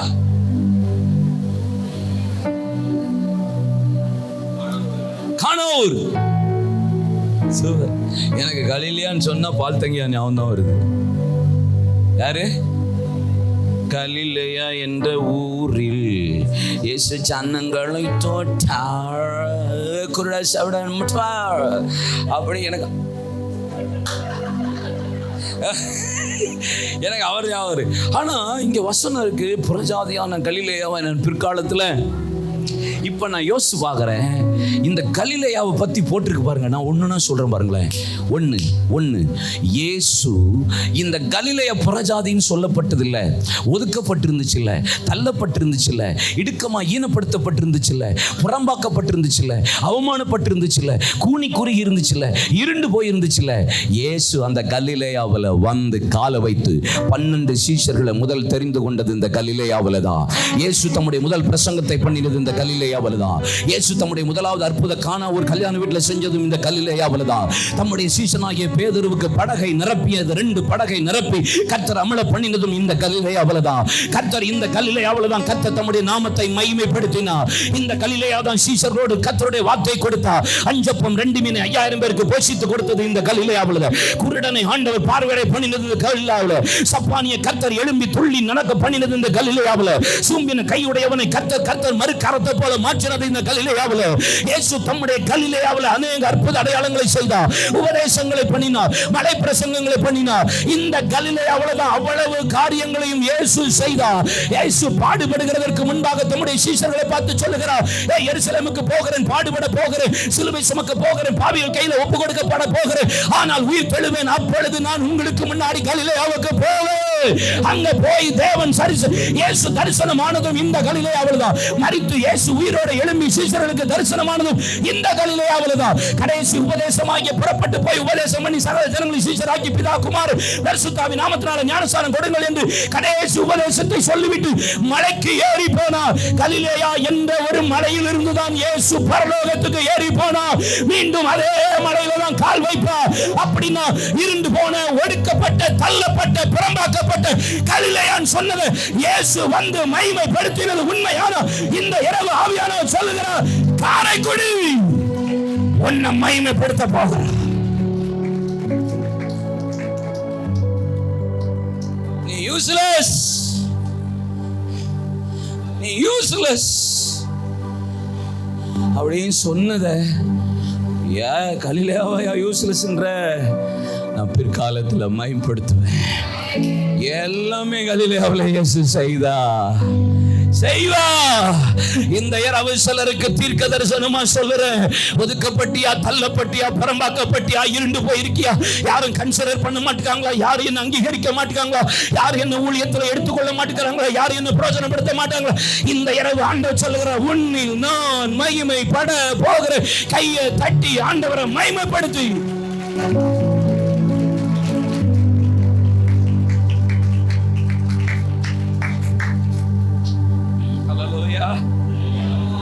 பிரஜாதியான கலிலேயா. சரி, ஏன் இந்த கலிலேயாவுக்கு முன்னாடி இப்படி ஒரு வார்த்தை இருக்கு, புறஜாதின்னு? அப்போ ஏதோ ஒரு மேட்டர் இருக்குங்க. அது தெரிஞ்சாதான் நமக்கு விளங்கும். அதை உங்களுக்கு காண்பித்து கொடுக்குறேன். என்னோட திருப்புறீங்களாப்பா? 1 ராஜாக்கள் 9ஆம் அதிகாரம் 8 13 வசனத்தை உங்க கண்ணுக்கு முன்னாடி நிறுத்திக்கோங்க. சாலமோன் ஆலயத்தை கட்டினான், ஒரு பக்கம் அரண்மனையும் கட்டினான். ஆலயத்தையும் கட்டினான். 6ஆம் அதிகாரம் கடைசி வசனம், ஆலயத்தை கட்ட 7 வருடம் சென்றது. 7ஆம் அதிகாரம் 1ஆம் வசனம், ஆலயத்தை அரண்மனையை கட்ட 13 வருஷம் எடுத்தது. அப்ப ஆலயத்தை ஒரு பக்கம் கட்டினா, அரண்மனையும் கட்டினா. கட்டி முடிக்கும் போது, கட்டிக்கிட்டு இருக்கும் போது தாவீது அநேக பொண்ணு, வெள்ளி, வெண்கலம், இரும்புக்கு கணக்கே இல்லை, மரங்களுக்கும் அளவே இல்லை, எல்லாவற்றையும் தாவீது சவதரித்து வைத்திருந்தான். Am I right? ஆனா இந்த தாவீது சவதரித்து வச்சிருந்தான். ஆனா சாலமோன் பார்த்தீங்கன்னா அதுல ஒன்றையும் எடுக்காம அவனை ஆசீர்வதிச்சது, அந்த ஆசீர்வாதத்தை வைத்து அவன் ஆலயத்தை கட்டி அரண்மனை கட்டினான். இப்போ சாலமோன் தீருவின் ராஜாவாகிய ஈராம் அப்படிங்கிற ஒரு புறஜாதியான ராஜா. அவன்கிட்ட தேவதாரு விருட்சங்களையும் கேதுரு மரங்களையும் அங்க பொன்னையும் வெள்ளியையும் சாலமோனுக்கு கொடுத்துக்கிட்டே இருக்கிறான். அளவு இல்லாம கொடுக்குறான். யோசிக்க அளவே இல்லாம தேவதாரு விருட்சம், கேதுரு மரம், பொண்ணு, வெள்ளி அள்ளி விடுறான். சாலமோனு வாங்கி வாங்கி வாங்கி ஆலயத்தையும் கட்டுறான், அரண்மனையும் கட்டிகிட்டே இருக்கிறான். நாள் போய்கிட்டே இருக்கு. ஒரு நாள் திடீர்னு சாலமோனுக்கு மேலே டியூப்லைட் எரியுது. அப்போ தான் அவனுக்கு புரியுது, ஐயோ சும்மா வாங்கிட்டு இருக்கோமப்பா, இப்படி சும்மாவே வாங்கிட்டு இருந்தா நல்லா இருக்கா, ஏதாவது அவனுக்கு திருப்பி கொடுத்தா நல்லா இருக்கும்ல. சும்மாவே வாங்கிட்டு இருக்கும்போது அந்த ஆள் கொடுக்குற ஆள் சோர்ந்து போயிடக்கூடாது, அவனுக்கு திரும்ப ஏதாவது செலுத்துவோன்னு சொல்லிட்டு சாலமோன் அவனுடைய கையில் இருந்த கலிலேயாவில் உள்ள 20 பட்டணத்தை தூக்கி தீருவின் ராஜாவாகிய ஈராம் கையில கொண்டு போய் கொடுக்குறான். ஈராமுக்கு ஒரே ஆசை. என்ன ஆசை? சாலமோனே ஒரு 20 பட்டணத்தை கலிலேயாவை கொடுக்கிறான்னா எப்படி இருக்கும்? இப்ப கிஃப்டை விட கிஃப்ட் கொடுக்கிற ஆளு, கிஃப்டை விட ராஜாக்கள் 3ஆம் அதிகாரத்தில் 12 வசனத்தில் சாலமோனை பற்றி போடப்பட்டிருக்கிறது. தேவ ஞானமும் அறிவும் பெற்ற இவனை போல இந்த பூமியில் ஒருவனும் முன்னும் பின்னும் இருந்தது இல்லைன்னு கர்த்தரே அவனை குறித்து சாட்சி சொல்கிறாரு. அவ்வளோ விசேஷமான ஆள், அவ்வளோ யூனிக்கான பர்சன். ஆனால் அவன் ஒரு பட்டணத்தை கொடுக்குறான்னு தீர்வின் ராஜா ஈராமுக்கு தாங்க முடியல. சில நேரம் நீங்கள் பாருங்களேன், நமக்கு எங்களுக்கெல்லாம் அந்த ஊழியத்துக்கு போனால் gift கொடுப்பாங்க, கீழே வச்சுருக்காங்க, இன்னும் கையில் கொடுக்கலை. கொடுக்குவேன் காணிக்கெல்லாம் கொடுப்பாங்களா பாஸ்டர்? கொடுப்பில்ல என்ன?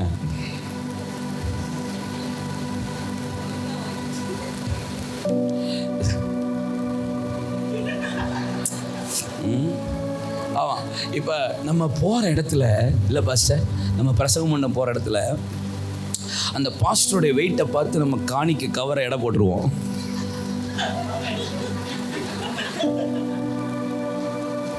சிறப்பாக செய்வார் போல இருக்கு, லெபனா மாதிரி இன்னைக்கு செய்வா.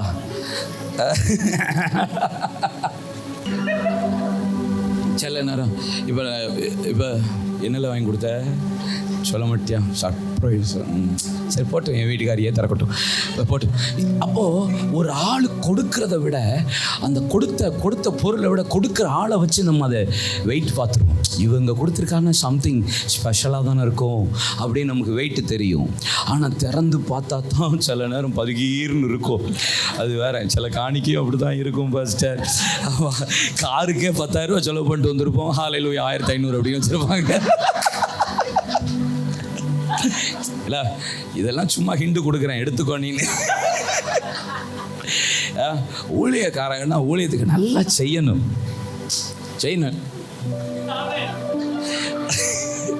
அவர் பாயிண்ட்டை பிடிச்சிட்டாரு, அதனால தான் ஆவியில்.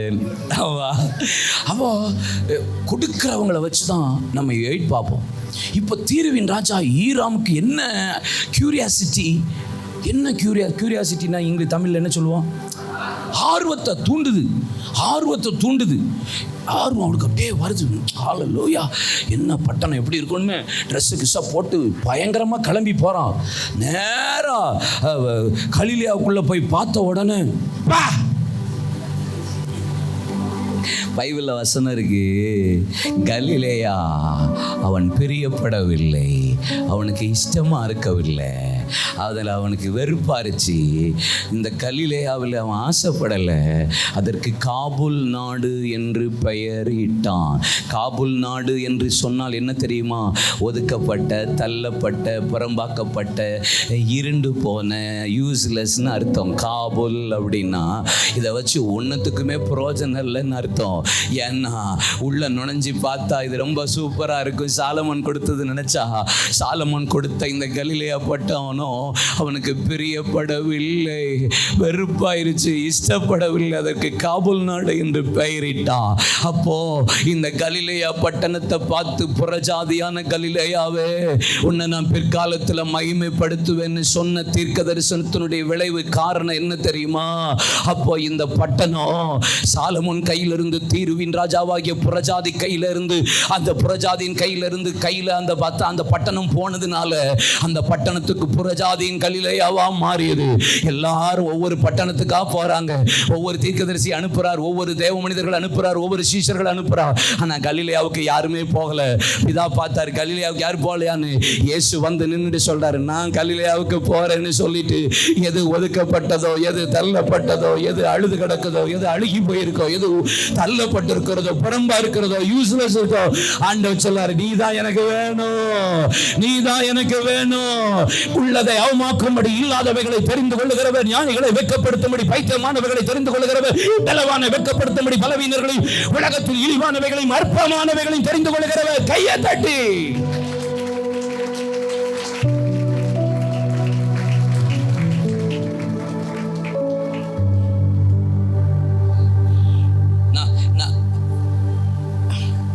நான் பைபிள் காலேஜே போனதில்லை தெரியுமா? எனக்கு பைபிள் பற்றி நாலேஜே கிடையாது தெரியுமா? எனக்கு பைபிளை பற்றி ஒன்றுமே தெரியாது. நான் இந்து குடும்பத்தை சேர்ந்தவன். எனக்கு I'm not a Bible scholar, I'm not qualified, I'm not educated. நான் படித்தவன் கிடையாது, பட்டம் பெற்றவன் கிடையாது, எனக்கு இங்கிலீஷ் நாலேஜ் கிடையாது. நான் யோசித்து பார்ப்பேன், 1,00,000 பேருக்கு முன்னாடி கூட நான் பிரசங்கம் பண்ணியிருக்கிறேன். எனக்கு ஆச்சரியமா இருந்த காரியம், புறஜாதியா இருந்த என்ன, ஞானம் இல்லைன்னு சொன்ன என்ன, யூஸ்லெஸ்ன்னு சொன்ன எங்க குடும்பத்தை அதே ஆட்களுக்கு முன்னாடி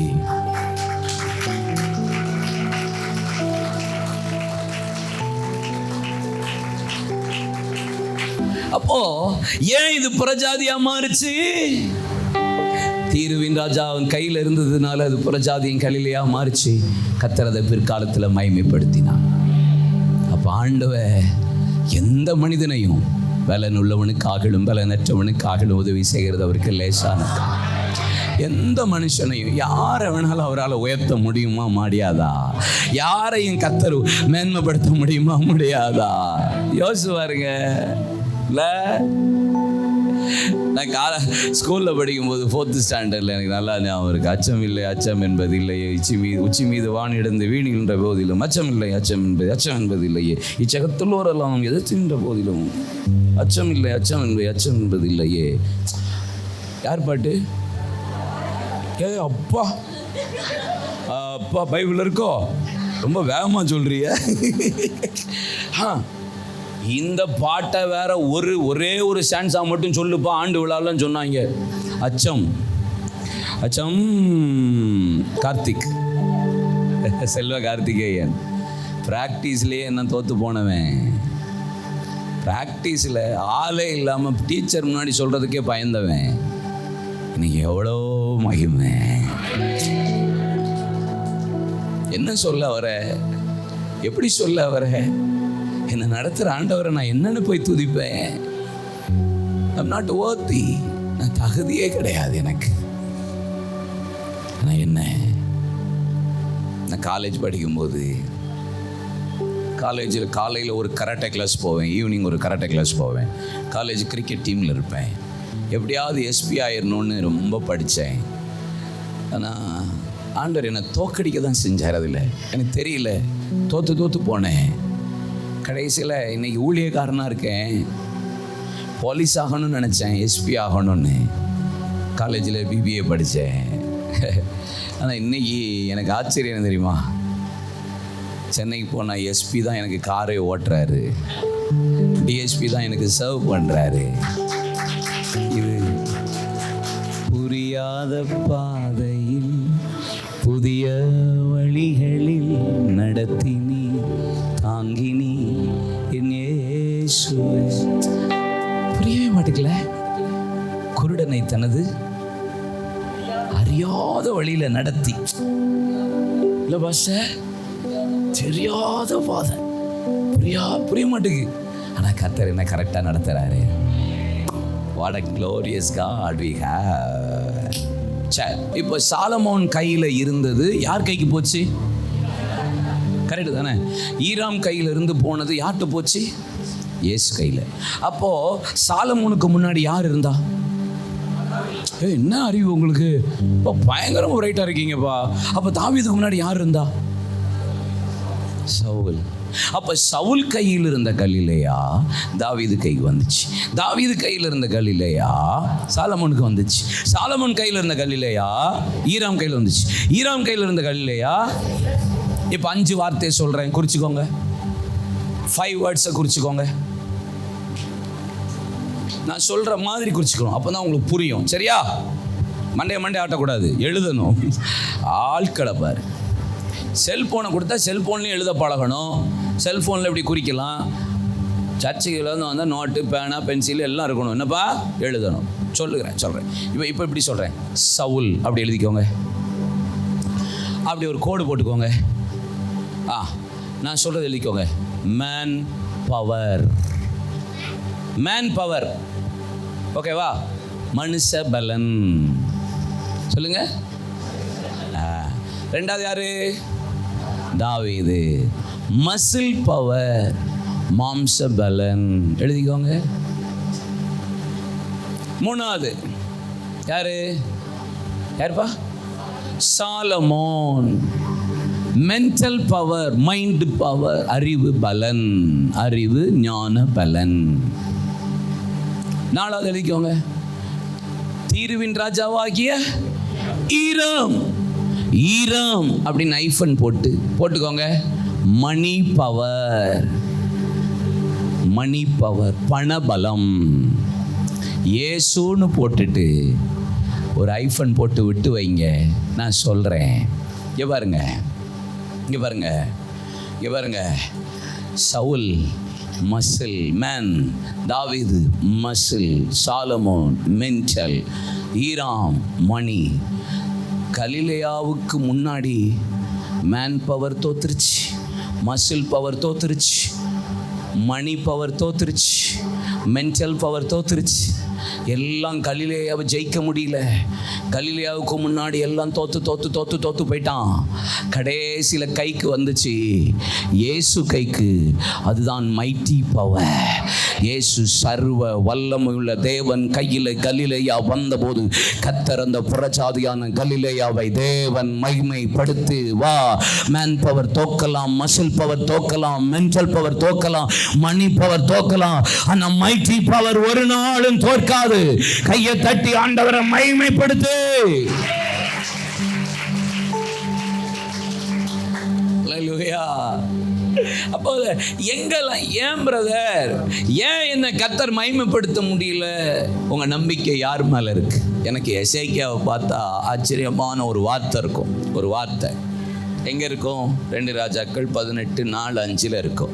அதில் 4ஆம் வசனத்தில் என்ன போட்டிருக்கோன்னா, எசேக்கியாவை போல என்னை நம்பினதில் அவனுக்கு ஒத்தவன் முன்னும் இருந்ததில்லை பின்னும் இருந்ததில்லை. எனக்கு ஆச்சரியமான விஷயம் என்னென்னா, ஆண்டவரே ஒரு மனுஷனை பார்த்து சொல்ல, என்னை அப்படி நம்புவான் அப்படிம்பாரு. யாரை? எசேக்கியாவை. என்னை நம்பினதில் அவனை போல ஒத்தவன் முன்னும் கிடையாது பின்னும் கிடையாது, ஒரு பயலும் கிடையாது.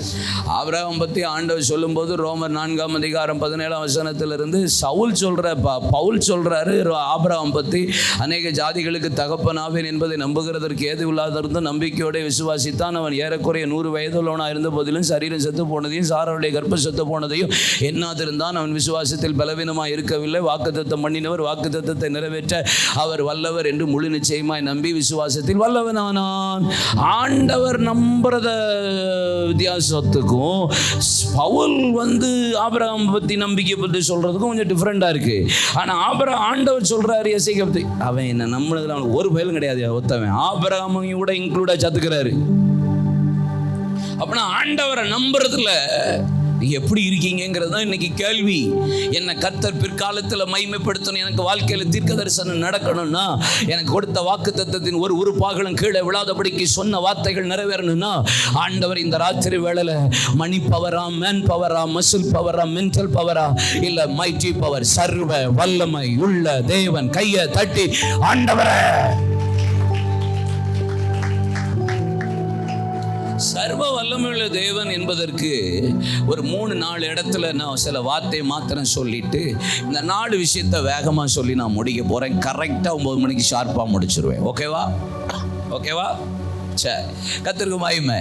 இப்போ ஆதியாகமத்தின் புத்தகம் 17ஆம் அதிகாரம் அதனுடைய 1-2 வசனம் நீங்க வாசிச்சீங்கன்னா, கர்த்தர் ஆபிரகாமுக்கு தரிசனமாகிறார்.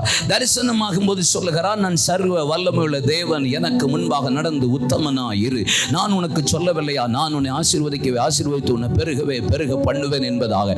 வானத்து நட்சத்திரங்களை போல உன்னை ஆசீர்வதித்து உன்னை பெருக பண்ணுவேன்னு சொல்லியிருக்கிறேன். நீ ஏன் அவசரப்படுறன்ற மாதிரி ஆண்டவர் பேசும்போது, வெளிப்படும் போது சர்வ வல்லமுள்ள தேவன் வெளிப்படுறார். நீங்க ஆதியாகமம் 16ஆம் அதிகாரம் கடைசி வசனத்தை வாசித்து பாருங்க. வேதம் சொல்லுகிறது, ஆபிரகாம் இஸ்மவேலை பெற்ற போது ஆபிரகாமுக்கு 86 வயது ஆன போது இஸ்மவேலை பெற்றார். ஆனா 17:1 சொல்லுகிறது, ஆபிரகாமுக்கு ஆண்டவர் தரிசனமாகும் போது 99 வயது ஆன போது கர்த்தர் ஆபிரகாமுக்கு தரிசனமாகி, அப்படின்னா இஸ்மவேலை பெற்றது 86, அங்கே ஆண்டவர் மீண்டும் தரிசனமாகி ஆண்டவர் ஆபிரகாமுக்கு பேசும்போது வெளிப்பட்டது 99. அப்ப இடப்பட்ட காலம் 13 to 14 வருஷம், நியர்லி 13 to 14 லாங் இயர்ஸ். கர்த்தர் ஆபிரகாமோட ஆண்டவர் பேசவே இல்லை. ஏன்பா ஆண்டவர் ஆபிரகாமோட பேசல? ஆண்டவர் எதற்காக பேசாம விட்டாரு? 17ஆம் அதிகாரத்தில் ஆரம்பிக்கும் போதே உத்தமனா இருங்கிறாரு. இன்டெகிரிட்டி எங்க போச்சு? உத்தமம் எங்க போச்சு? அப்ரைட்னஸ் எங்க போச்சு? உன் பரிசுத்தம் எங்க போச்சு? நீ எனக்கு முன்னாடி எப்படி இருந்த? 14 வருஷம் அவன்கிட்ட பேசாம திரும்பி வந்து பேசும்போது ஆண்டவர் சொன்னது உத்தமம். ஆண்டவர் வெளிப்பட்டது சர்வ வல்லமுள்ள தேவனாய். அப்படின்னா என்ன சொல்ல விரும்புறாரு? 86ல நீ எதுக்குப்பா ஆகாரத்தை தேடி போன?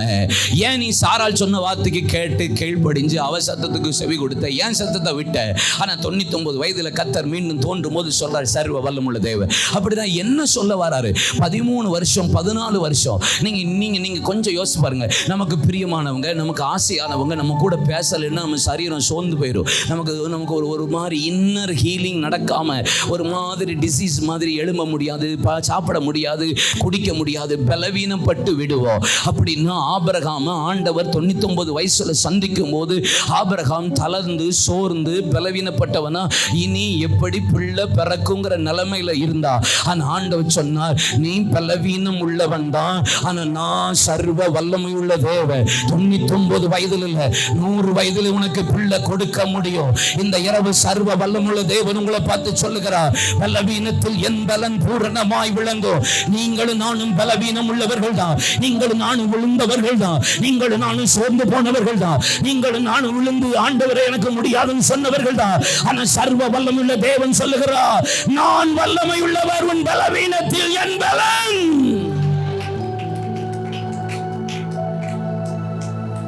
என்னாகமத்தின் புத்தகம் 24ஆம் அதிகாரம் 3 9 வசனத்துல வாசித்து பாருங்க. 23ஆம் அதிகாரம் 9ஆம் வசனத்துல இந்த வசனம் சொல்லுகிறது, பாலாக பேழையாமை கூலிக்கு அழைப்பித்து சபிக்கும்படி அழைத்த போது 3 மலையில கொடுமுடி உச்சிகளில பலிபீடத்தை கட்டி பலி செலுத்துகிறான். ஒவ்வொரு கொடுமுடி உச்சியிலும் பலி செலுத்திட்டு இஸ்ரவேல் ஜனங்கள் பாளையம் இறங்குகிற இடத்தை போய் எட்டி பார்த்த போது கண் திறக்கப்பட்டவனாய் கர்த்தருடைய வார்த்தையை பெற்ற ஆவியை பெற்றவனாய் சொல்லுகிறான், ஆமென். குந்துகளிலிருந்து பார்க்கிறேன், மலை உச்சிகளிலும் பார்க்கிறேன், இவர்கள் ஜாதி ஜனத்தோடு கலவாதபடி இவர்கள் தனியே வாசமா இருப்பார்கள். முதல் ஆசீர்வாதம். இரண்டாவது சொல்லுகிறார், பொய் சொல்ல தேவன் மனிதன் நல்ல மனமாற மனுபுத்திரனும் அல்ல, சொல்லியும் செய்யாதிருப்பார், வசனத்தை நிறைவேற்றாதிருப்பார், இஸ்ரவேலுக்கு விரோதமா மந்திரமும் இல்லை, யாக்கோபுக்கு விரோதமான குறி சொல்லுதலும் இல்லை. இரண்டாவது ஆசீர்வாதம் 24:1 சொல்லுகிறது, இஸ்ரவேல் ஆசீர்வதிப்பது கர்த்தருக்கு பிரியமா இருக்கிறது. இவன் பரவி பாய்கிற ஆற போல இருப்பான், சந்தன மரத்தை போல இருப்பான். கர்த்தர் வாக்குத்தத்தத்தை கொடுத்துட்டே இருக்கும்போது 4ஆம் வசனத்தில் தேவன் சொல்லுகிறார், இப்பொழுது கண் திறக்கப்பட்டவனாய் கர்த்தருடைய ஆவியை பெற்றவனாய். அவன் சொல்ற வார்த்தை பாத்தீங்களா, என் வல்லவரை சர்வ வல்லவரை என் கண்கள் கண்டது. 3வது முறை சொல்லும் போதுதான் சொல்றான், சர்வ வல்லமையுள்ள தேவனை என் கண்கள் கண்டது. இப்ப சொல்றான், இந்த ஜனங்கள் ஆசீர்வாதத்திற்கென்று அழைக்கப்பட்டவர்கள் சபிக்க முடியாது, இவர்கள் காண்டாமிருகத்துக்கு ஒத்த பலனை கொடுக்கிறவர்கள். அப்படின்னு ஆண்டவர் என்ன சொல்றார், சர்வ வல்லமையுள்ள தேவன் பலவீனத்தில் பலப்படுத்துகிறவர். இந்த சர்வ வல்லமையுள்ள தேவன் சாபத்தை ஆசீர்வாதமாய் மாற்றுகிறவர். கையை தட்டணும்.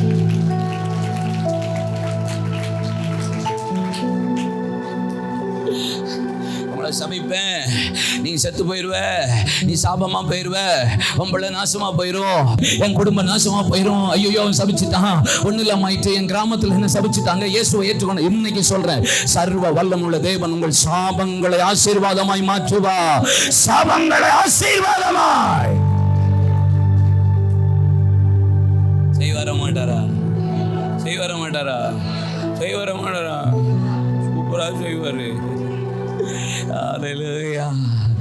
ஆதியாகமம் 34ஆம் அதிகாரம் அதனுடைய 11ஆம் வசனத்துல வாசி பாருங்க. யாக்கோபுக்கு கர்த்தர் மீண்டும் தரிசனமாகி சொல்லுகிறார், நான் சர்வ வல்லமையுள்ள தேவன், நான் உன்னை பழுகவும் பெருகவும் பண்ணுவேன். மீண்டும் கர்த்தர் யாக்கோபுக்கு தரிசனமாகிறார். கோலும் தடியோடு புறப்பட்டு போனவனை கர்த்தர் 2 பரிவாரங்களாய் கர்த்தர் மீண்டும் ஆசீர்வாதத்தை கொண்டு வருகிறார். ஆனா வேதம் சொல்லுகிறது, 400 யுத்த மனுஷர்களோடு ஏசா வருகிறான். வேதம் சொல்லுகிறது, ஐயோ நான் அழிய போகிறேன்னு சொல்லி தேவ சமூகத்தில் காத்திருந்து தேவனோடு மனுஷரோடு போராடி மேற்கொண்டு கர்த்தர் அவனை ஆசீர்வதித்து 34ஆம் அதிகாரத்தில் மீண்டும் வருகிறான். வேதவசனம் சொல்லுகிறது, ஜனங்கள் தன்னுடைய குடும்பத்தில் பிள்ளைகளிடத்தில் எல்லா இடத்துலையும் ஹஸ்தக்கடகங்கள், மோதிரங்கள், காப்புகள், காதணிகள் எல்லாவற்றையும் கலட்டி கர்வாரி மரத்திற்கு கீழே புதைத்து போட்ட பிறகு ஆண்டவர் தரிசனமானார். தரிசனமான உடனே இப்ப சொல்றார், நான் சர்வ வல்லமையுள்ள தேவன். அப்படின்னு என்ன சொல்ல வராரு, உனக்கு சத்துருவுக்கும் ஒரு முடிவை வச்சுட்டேன், உனக்கு தொடர்ந்து வந்த சாபத்தினான காரியத்துக்கும் ஒரு முற்றுப்புள்ளியை வச்சுட்டேன், இனி நான் உன்னை ஆசீர்வதித்து உன்னை பெருகவே. அப்படின்னா என்ன சொல்ல வரார் தெரியுமா, சர்வ வல்லமையுள்ள தேவன் உங்களை தொடர்ந்து வந்த போராட்டத்திற்கு இந்த ஒரு நாள் ஒரு சொல்றார், உனக்கு நான் ஒரு முற்றுப்புள்ளி வைக்கிறேன். தொடர்ந்து வந்த சாபமா இருக்கலாம், தொடர்ந்து வந்த சத்துருவா இருக்கலாம், தொடர்ந்து வந்த அந்தகார வல்லமையா இருக்கலாம், தொடர்ந்து வந்த போராட்டமா இருக்கலாம், தொடர்ந்து வந்த பலவீனமா இருக்கலாம், தொடர்ந்து வந்த வியாதியா இருக்கலாம். சர்வ வல்லமையுள்ள தேவன் சொல்லுகிறார், இன்றைக்கு உனக்கு ஒரு முற்றுப்புள்ளி.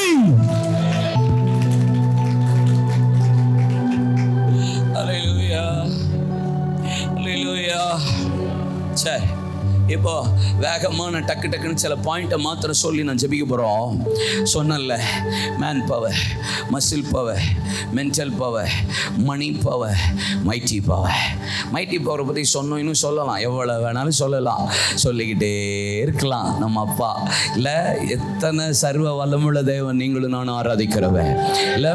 வனாந்தரத்தில் வழி உண்டாக்கினவர், அவாந்தர வழியில் ஆறு உண்டாக்கினவர், மேக ஸ்தம்பம், அக்கினி ஸ்தம்பம், மன்னாவினால் போஷிக்கிறவர், காடையினாலே போஷிக்கிறவர், கண்மனையினாலே நீரூற்றை உண்டாக்குனவர், மாறாவின் தண்ணீரை மதுரமா மாற்றுகிறவர், செங்கடலை பிளந்தவர், யோர்தானை பிரித்தவர், எரிகோவை விழப்பண்ணினவர், ஆண்டவர், சூரியன் சந்திரனை தரித்து நிறுத்தினவர், 31 ராஜாக்கள், 7 ஜாதிகளை கத்தர் முறியடித்தவர், கழுகு தன் குஞ்சுகளை சட்டையில் சுமக்கிறது போல தேவன் சுமந்து கொண்டு போகிறவர். தேவன் இஸ்ரவேலில் ஜனங்களில் ஒருவனும் பலவீனப்பட்டவனாய் இருந்ததில்லை. வஸ்திரம் பழமையாக பாதரட்சின் மாறாந்து போகல, கண்டாமிருகத்துக்கு ஒத்த பலனை கொடுத்தார். இப்படிப்பட்ட தேவன் வேற எங்கு உண்டா? உபாகம் 4 அதிகாரம் 32-37 வசனம். வானத்தின் ஒரு முனை தொடங்கி பூமியின் மறுமுனை மட்டும் கேட்டு விசாரித்து பார். இப்படிப்பட்ட தேவனை எங்கேயும் பார்த்ததுண்டா? முச்சடியில் தேவன் தோன்றி அவர் தேவன் தம்முடைய ஜனங்களுக்கு உபதேசத்தையும் வசனத்தையும் போதித்து எந்த மனுஷன் உயிரோடு உண்டது உண்டா? அப்பேற்பட்ட சர்வ வல்லமையுள்ள தேவன் நீங்களும் நான் ஆராதிக்கிறவர்.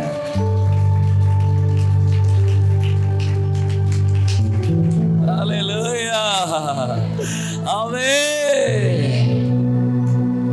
புரியாத பாதையில் புதிய வழிகளில் நடத்தினி என்னை இயேசுவே.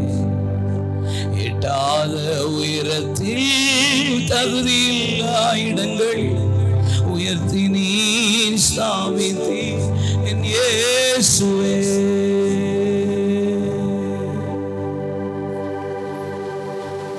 என்ன சொன்னேன்ப்பா? ஏன் கலிலேயாவுக்கு முன்னாடி மேன் பவர் தோத்துச்சு? அப்போ மனுஷ பலன் தோத்துருச்சு. சவுலை பற்றி ஏன் மனுஷ பலன்னு சொல்கிறேன்? ஒவ்வொரு இடத்துல சின்ன சின்ன பாயிண்டாக சொல்லுவேன், வேகமாக நீங்கள் குறிச்சுக்கணும். நீங்கள் சவுலை கர்த்தர் அபிஷேகம் பண்ணும்போது நீங்கள் பார்க்கணும், 1 சாமுவேல் 10:1 சாமுவேல் தீர்க்கதரிசியை வச்சு சவுலை கர்த்தர் அபிஷேகம் பண்றார். அபிஷேகம் பண்ணும்போது சொல்றாரு, இஸ்ரவேல் ஜனங்கள் எங்களுக்கு ஒரு ராஜா வேண்டும் என்று, ஒரு அதிபதி வேண்டும் என்று, ஒரு தலைவன் வேண்டும் என்று கேட்டபடினால எங்களை நடத்த ஒரு ஆளு. சாமுவேல் தீர்க்கதரிசி போய் சொல்றாரு, என்னன்றவர ஒன்ன தள்ளலடா, என்னல்லடா தள்ளியிருக்காங்க. அவன் யாரை கேட்கறான்? ரூல் பண்றதுக்கு ஆளை தாக்குறான்.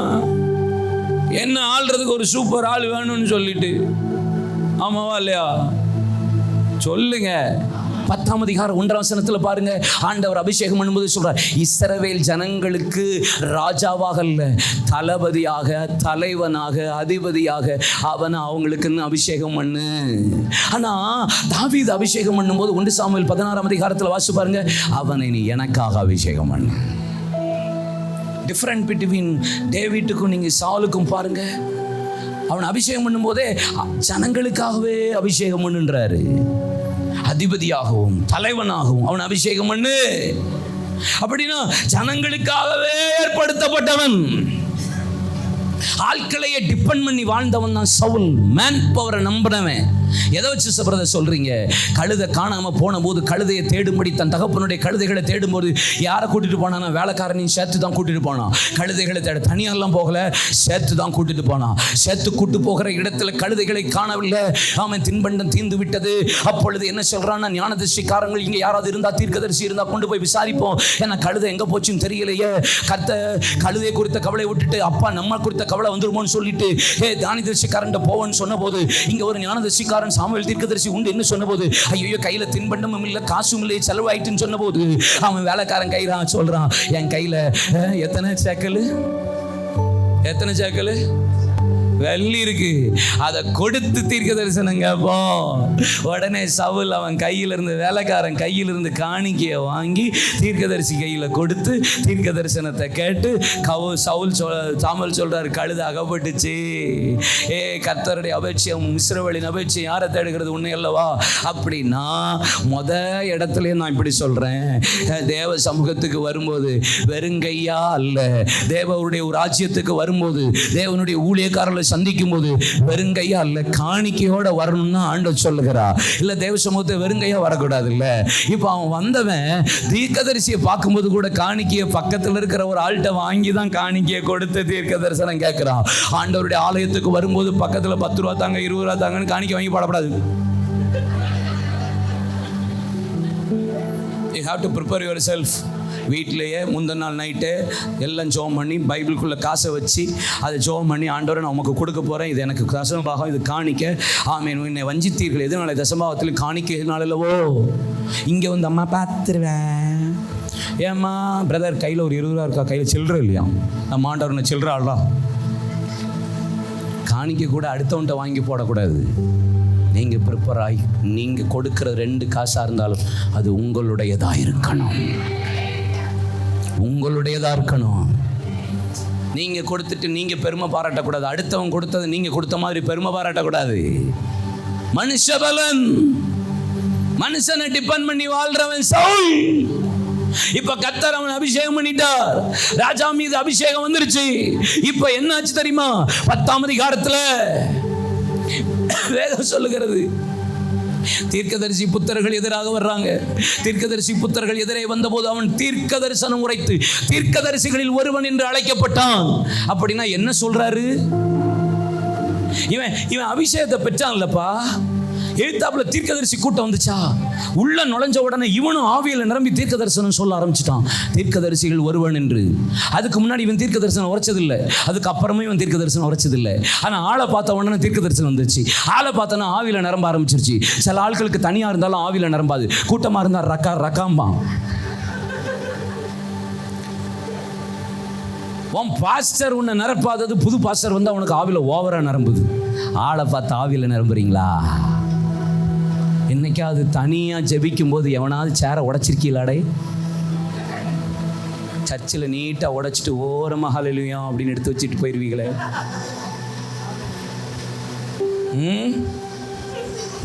நீங்கள் சேரை உடைக்கிறது என்ன? பைபிளை மிதிக்கிறது என்ன? பிள்ளையை மிதிக்கிறது என்ன? 2 அக்காவை தள்ளி விடுகிறது என்ன? அக்கா அண்ணன் பக்கம் வர்றது என்ன? அண்ணன் அக்கா பக்கம் வர்றது என்ன? இதுக்கு முன்னாடி நீங்கள் ஆவியில் நிரம்பினது கிடையாதோ? என்னை ஆளை பார்த்த உடனே தான் ஆவியே வருது. சவுலு, உனக்கு தீர்க்கதரிசி புத்தரில் பார்த்த உடனே நீயும் ஷக்கா பக்கா பக்கா பக்கா பக்கா பக்கா பக்காங்க. அதுக்கப்புறம் இந்த பைபிளில் தீர்க்க தரிசனமே உரைக்கல. ஏன்? பக்கத்தில் திரும்புங்க, ஆளை பார்த்தா தான் ஆவி வருதான்னு கேளுங்க. சிலருக்கு ஆளை பார்த்தா தான் பயங்கர அப்படிமா. அப்புறம் அங்கிட்டு போனதுக்கப்புறம் சீ அப்படின்ட்டு போயிடுவான். ஆளை பார்த்தாலாம் ஆவி வரக்கூடாது, எப்பொழுதும் ஆவியில் நிரம்பியிருக்கும். மனுஷ பலன் 3வது எங்க அவனுக்கு எங்க மனுஷ பலன் கிரியை செஞ்சு தெரியுமாப்பா? எங்க மனுஷ பலன் கிரியை செஞ்சு தெரியுமா? மனுஷ பலன் நீங்க யோசிச்சு பாருங்களேன். இவன் வந்து பணம் கொடுத்து, காசு கொடுத்து, காணிக்க கொடுத்து சாமுவேல் தீர்க்கதரிசியை திட்டுறதுக்காக வச்சிருக்கான். யாரை கொடுத்து? சவுலுக்கு ஆப்போசிட் யாரு? சாமுவேல். தாவீதுக்கு ஆப்போசிட் யாரு? நாத்தான். சாலமோனுக்கு ஆப்போசிட் ஒருத்தரும் கிடையாது. ஆனால் சவுல் காசு கொடுத்து அரசாங்க பணத்தில் சாமுவேல் தீர்க்கதரிசியை தீர்க்க தரிசனம் வச்சிருக்கான். எதுக்கு தெரியுமா? அவன் தீர்க்க தரிசனம் சொல்லணும், என்னை கண்டிக்கணும், என்னை எச்சரிக்கணும், என்னை கடிந்து கொள்ளணும், என்னை சிட்சிக்கணும், அவன் சொல்லி நான் கரெக்ட் பண்ணணும்னு ஒப்பு கொடுத்து வச்சிருக்கிறான். இப்போ என்ன ஆயிட்டு தெரியுமா? ஊரிலாவது சொப்பனங்களினாவது தீர்க்க தரிசனம் மூலியமாவது கர்த்தர் பேசலையா? வேர்க்கரிடத்துல, மரித்தவர்களிடத்துல. இப்போ என்ன தீர்க்க தரிசனம்? இன்னைக்கு சபைக்குள்ள என்ன இருக்கு தெரியுமா? ஒரு காலத்துல சவுல் உட்கார்ந்தா தேவ சமூகத்துல பைபிள் எடுத்து வாசிச்சா உடனே கர்த்தருடைய வார்த்தை வந்துடும். தேவ சமூகத்துக்கு போனா ஆண்டவர் பேசிடுவாரு, தேவ மகிமை வெளிப்பட்டுரும். ஓரினை மாட்டை பிடித்து சந்து சந்தாக துண்டித்து இஸ்ரவேலில் யூதாவில் எனக்கு பின்பாக வராதவன் எவனோ இப்படியாக ஆக்கடவன் சொன்னபோது அப்படி கர்த்தர் அவனுக்கு ஜெயஸ்தம்பத்தை நாட்டினும் நம்மோன் புத்தர்கள் ஒருவரோடு போகாத அப்படி முறியடித்தவன். ஆனா இப்ப தீர்க்க தரிசனம், அது ஊரிலாவது சொப்பனங்களாவது தீர்க்கதரிசி மூலியமா கர்த்தருடைய வார்த்தை இல்ல. இப்ப என்ன ஆயிடுச்சு? இப்ப வசனத்துக்கு தேட வேண்டியிருக்கு, வார்த்தைக்கு தேட வேண்டியிருக்கு, தீர்க்க தரிசனுக்கு ஆள தேட வேண்டியிருக்கு. அதனாலதான் கொண்டையும் மண்டையும் கொடுத்து தீர்க்கதரிசிகள் கொண்டையும் கொடுக்குறோம். உங்களுக்கு நார்மலா ஜெபிக்கிறவங்க பிடிக்குது, பிடிக்காத? உங்களுக்கு நல்ல ஆவியில நிரம்பி தீர்க்க தரிசனம் சொன்னா ஹல்லேலூயான்னு மண்டையை கொடுத்துருவீங்க. அது சும்மா சொன்னாங்க 2 ஆட்டு அந்நிய பாஷை பேசினா உங்களுக்கு எப்படி பிடிக்குதுங்க? தங்கச்சி, பிரதர், கர்த்தர் உங்களோடு பேசுகிறார். எனக்கு ஒரு தரிசனத்தை காட்டுகிறார். இருட்டாக இருக்கு பிரதர்.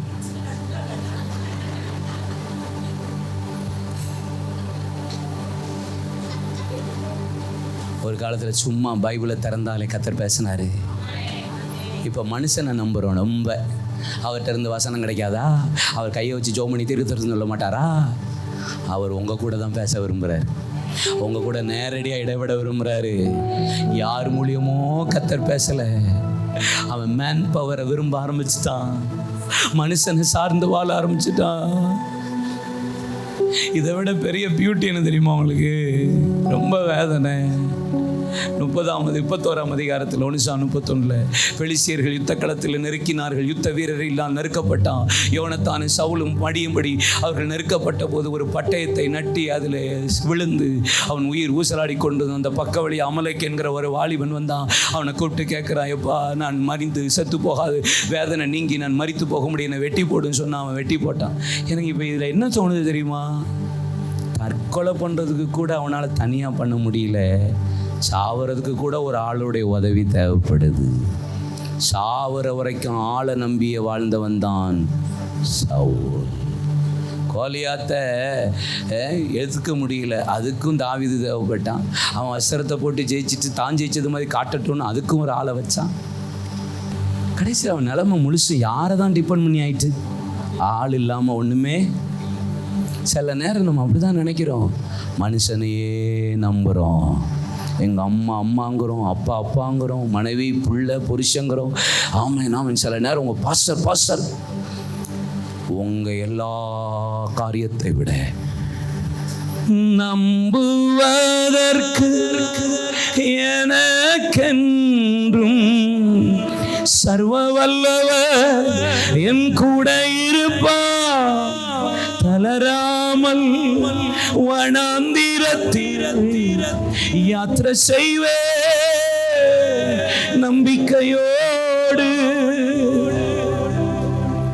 நான் நம்புகிறது சொல்லுங்க. மனுஷபலன் இவனும் ஆட்களை வச்சு இந்த கலிலேயாவில் வயல் நிலத்தை உருவாக்கினானா சரித்திரம் சொல்லுது. படைக்களத்தை உருவாக்கினானா சரித்திரம் சொல்லுது. ஆனால் ஆளை வச்சு என்னவோ செஞ்சு பார்த்தான். கலிலேயாவை ஒன்றுமே மகிமைப்படுத்த முடியல. நீங்கள் ஒருவேளை மனுஷனை நம்பி அவங்க பார்த்துக்குவாங்க, இவங்க பார்த்துக்குவாங்க, இவங்க என் கூட இருக்காங்க, யாரும் உங்கள் கூட வரப்போகிறது இல்லை. மனுஷ பலனும் மனுஷனுடைய நம்பிக்கை விருதா. மனுஷனுடைய உதவி விருதா. 2வது நான் இப்படி சொல்கிறேன், தாவீது மசுல் பவர், மாம்ச பலன். என்ன பலன்? இவன் எப்பயுமே மாம்சத்தை தான் நம்புவான்.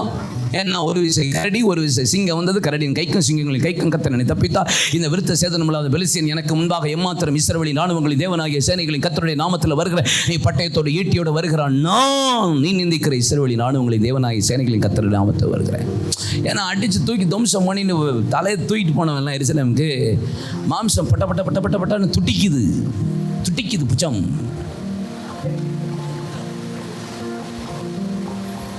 அல்லேலூயா. மாம்சம் நான் எல்லாம் செஞ்சிருவேன், எல்லாம் வேணாலும் பார்த்துருவேன், அப்படி ஆக்கும் எப்படி ஆக்கும். தாவீது எப்போ கோலியாத்தை கொன்னுட்டு எருசலேமுக்குள்ள கோலியாத்து தலையோட உள்ள போனானோ அதுக்கு முன்னாடி ஒன்று நடந்துச்சு. பார்த்தீங்களா? பார்த்தீங்களா? பார்க்கலையோ? சொன்னா தானே தெரியுங்களா? கோலியாத்தை பேசிட்டு இருப்பான்ல, நிந்திச்சிட்டு இருப்பான்ல இஸ்ரவேலின் தேவனை. அப்போ தாவீது உள்ள ஒரு யுத்த களத்துக்குள்ள வந்துட்டு 3 முறை ஒரு காரியத்தை கேட்பான். என்ன கேட்பான்? என்ன கொடுப்பீரோ நீங்க எனக்கு, என்னத்தை கொடுப்பீரோ? இல்லை, ஜெயிக்கிறதுக்கு சவுல் ராஜா என்ன தருவாரு?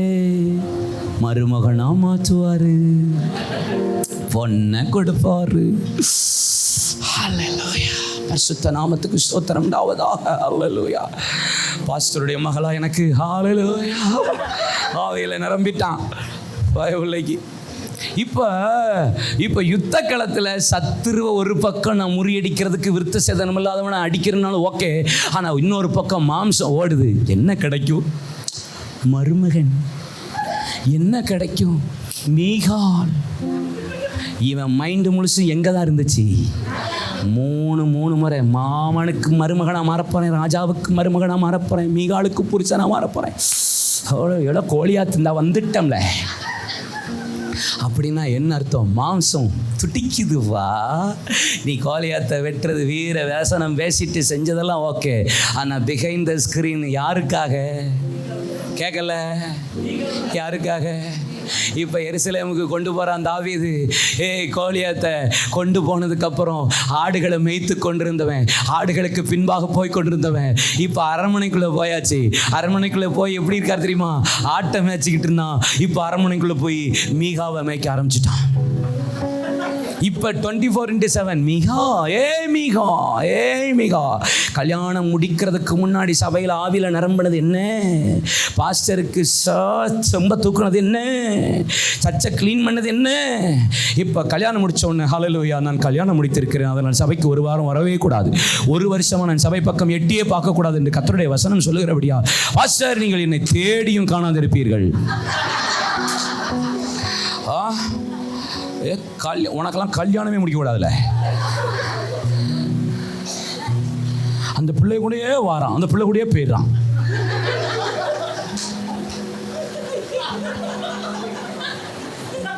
விளக்கமாற பிடிச்சாம்பா, கீபோர்டு வாசித்தாம்பா. இப்போ கல்யாணம் முடிச்ச உடனே கீழ்போர்டில் இருந்து ஆளை காணோம். ஒன்றும் சொல்லலை, நான் அந்த அவரை சொன்னேன். இந்த கல்யாணம் முடியாத பள்ளிகளெல்லாம் கொஞ்சம் சர்ச்சில் கொஞ்சம் கவனமாக தான் பார்த்துட்டு இருக்கணும். பார்த்து நல்லா இருக்கான் பாஸ்டர். ஹல்லேலூயா, பாஸ்டர் தான் எனக்கு, ஹல்லேலூயா, சர்ச் தான் எனக்கு, ஹல்லேலூயா, ஏர்லி மார்னிங் ஜெபம் என்ன, துடைக்கிறது என்ன, தூக்குறது என்ன, தொளிக்கிறது என்ன, ஹல்லேலூயா, ஹல்லேலூயா, ஹல்லேலூயா. மீகால் ஹாய், ஹல்லேலூயா, மீகால்.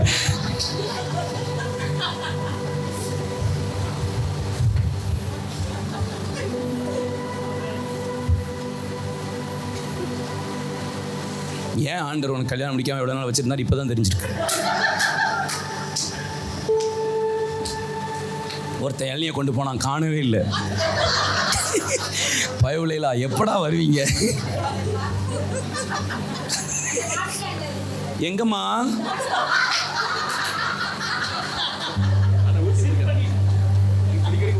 அப்படியா செல்லும்? அதான் குறையவே மாட்டேங்குன்னு பார்த்துட்டே இருந்தேன். சரிடா, இது தண்ணீர் திராட்சரசமாக மாறுற மாதிரி குறையவே இல்லைன்னு நினச்சிட்டு இருந்தேன். சரி. இப்போ பாருங்க, இப்போ எப்போ மீகாங்க. ஆமாம், ஒன்றா சட்டை போடுறான், ஒரே கலர்ப்பா, மேட்சிங்கு ஒரே கலரு. அவ ப்ரௌன் போட்டால் இவன் brown colour pant, brown colour சட்டை போடுறான். எல்லாம் மேட்சிங் தான். பயங்கரமாக இருக்குது. குழந்தை பிறந்ததுக்கு அப்புறம் கழுத ஒன்றுமே ஒரு மேட்சிங்கும் காணும், ஒன்றையும் காணும். எங்கே விட்டான்னு தெரியல மீகாவை. நான் தாவீதை பற்றி பேசிகிட்டு இருக்கேன். நான் உங்களை பற்றி ஏதோ பேசுகிற மாதிரியே நீங்கள் என்னை மறைச்சு பார்க்கிங்க. நான் ஒன்லி தாவீதை பற்றி தான் பேசுகிறேன். கர்த்தருடைய மகிமை உண்டாவதாக உங்களுக்கு சேர்த்து தான் பேசிகிட்டு இருக்கேன். அல்லேலூயா சொல்லுங்கள். இப்போ அடுத்த மாம்சம், அடுத்த தாவீதுக்குள்ள கிரியை செஞ்ச மாம்சத்தை நான் டக்குன்னு சொல்லி முடிச்சார். என்னப்பா நேரம் ஆகுது. இப்போது 1 சாமுவேல் 22ஆம் அதிகாரம், 23ஆம் அதிகாரம், இதில் நீங்கள் வாசித்து பார்த்தீங்கன்னா 25ஆம் அதிகாரம், இதில் வாசித்து பார்த்தீங்கன்னா யுனிக்காக 2-3 வார்த்தை இருக்குது.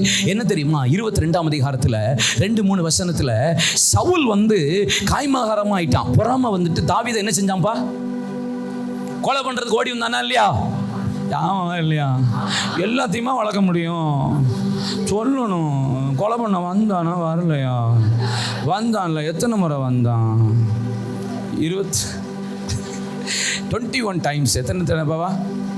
21லேருந்து 23 தடவை தாவீதை கொலை செய்கிறதுக்கு சவுல் எழும்பி வந்தான், ஈட்டி எடுத்துட்டு. என்ன நேரடியாக 3 முறை, மறைமுகமாக அத்தனை முறை கொலை செஞ்சான். இவன் ஓடிக்கிட்டே இருந்தானா, ஓடிக்கிட்டே இருந்தான் தாவீது. இப்போது சவுல் பின்னாடி விரட்டிட்டு வரான். தாவீது ஓடி போய் அகிமெலேக்கு என்கிற ஒரு ஆசாரியன் இடத்துல போய் அடைக்கலம் புகுறான். அடைக்கலம் புகும்போது அந்த ஆசாரியன் தாவீதுகிட்ட கேட்ட வார்த்தை என்ன தெரியுமாப்பா? என்ன கேட்டான்? என்ன கேட்டான் தெரியுமா? ராஜாவின் இடத்துல ஏதாவது செய்தி உண்டான்னு கேட்குறான். ராஜாவின் இடத்துலேருந்து. இப்போ நம்ம ஆளு யாரு தாவீது ராஜா ஆசாரியன்ட்டு என்ன சொல்கிறான் தெரியுமா? சொல்லும் போதே நான் ராஜாவின் காரியமாக வருகிறேன், அதை உமக்கு அறிவிக்கக்கூடாது என்று அவர் சொல்லியிருக்கிறார். அப்படின்னா என்னது? அவன் விரட்டி கொன்று போட்டுடலாம்னு வந்துட்டு இருக்கான். ஆனால் ஆச்சாரியன்ட்ட பாஸ்டர்கிட்ட சொல்கிற வார்த்தை என்னது? பாஸ்டர்கிட்ட என்ன சொன்னா?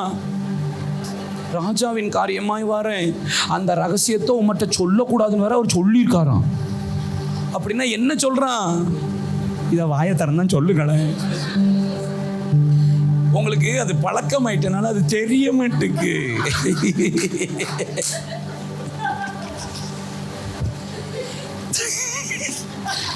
நம்ம போனை எடுத்துட்டு நான் வந்துக்கிட்டே இருக்கேன்னு கிளம்பாததுக்கு முன்னாடியே சொல்லிடுவோம்ல, சொல்லுங்கடா. இல்லை கிளம்புறதுக்கு முன்னாடி இந்த கிளம்பிட்டேன், இந்த வந்துட்டேன் அப்படி சொல்லுவோம்டா. இந்த நான் மாநகராட்சி பக்கத்தில் வந்துட்டேன்னு சொல்லுவோம்ல வர்றதுக்கு முன்னாடியே. இப்போதான் தூத்துக்குடியில கிளம்பியிருப்போம், இந்த கிளம்பிட்டேன் அப்படின்னு இருப்போம்ல. அப்படின்னா என்ன அர்த்தம் தெரியுமா? பொய். மாம்சம் என்ன செய்யுது? இவ்வளோதான் மேட்ரு, இவ்வளோதான் விஷயம். தாவீது மாம்சம் பொய். குடும்பத்தில் பொய் வருதா? ஊழியத்தில் பொய் வருதா? மனைவியினிடத்தில் பொய் வருதா? புருஷனிடத்தில் பொய் வருதா? பிள்ளைகளிடத்தில் பொய் வருதா? வியாபாரத்தில் பொய் வருதா? பொய் நாவு கர்த்தருக்கு அருவருப்பானது. பேசக்கூடாது. சில சொல்லுவாங்க தெரியுமா? எரிகிற கொல்லிகளையும் சாவுக்கு ஏதுவானங்களையும் செய்கிறவன் நான் விளையாட்டுக்கல்லவோ. விளையாட்டுக்கு பேசணுன்னு சில பேர் சொல்லுவாங்க பார்த்தீங்களா?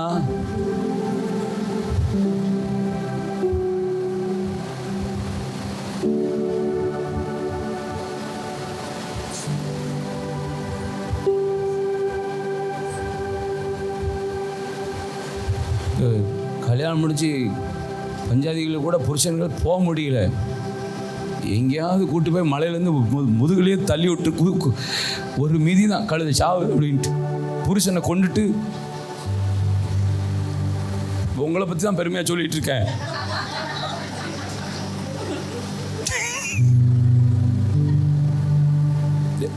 இப்போ சித்தூரில் நடந்தது தெரியுமா? சித்தூரில் புருஷனை கூட்டு போயிட்டு பேக்கை கீழே போட்டுட்டு பேக் விழுந்துட்டுன்ட்டா. அவன் போய் பேக் எடுக்க போகிறதுக்குள்ள அங்கே 2-3 பேரை செட் பண்ணி வச்சிருக்கா. போட்டானே அவளை பொய் பொண்டாட்டி. ஏன் இதெல்லாம் பேச வேண்டியிருக்கு? இன்னைக்கு திருமண உறவே பொய்யில் போய்கிட்டு இருக்கு. ஒரே கள்ள உறவு, எங்கே பார்த்தாலும் கள்ள உறவு. நம்ம பிள்ளைகள் வேற. Without my permission you never touch my cell phone. வாம் புருஷன் உன் பெர்மிஷன் வாங்கி தான் உன் போனை பார்க்கணுமா? அப்படின்னாலே உனக்குள்ள பொய் இருக்குன்னு அர்த்தம், உண்மை இல்லைன்னு அர்த்தம். புருஷன் என்ன பெர்மிஷன் வாங்க வேண்டியிருக்கு? மனைவி என்ன பெர்மிஷன் வாங்க வேண்டியிருக்கு? சிஸ்டர்ஸ், வாரத்துக்கு ஒரு முறையாக உங்கள் புருஷன் ஃபோனை செக் பண்ணணும். வாரத்தில் இங்கே டெய்லி செக் பண்ணுறேங்க இவன். இல்லைடா சரி சும்மா சொல்கிறான் பாவன், அவன் பாவம் பரவாயில்ல விடு, நீ அவன் ஃபோனை வாங்கி செக் பண்ணிடு, அவ்வளோதான் முடிஞ்சிச்சு. தோத்தரா இல்லையா சொல்லுங்க. பயமாக இருக்குங்க.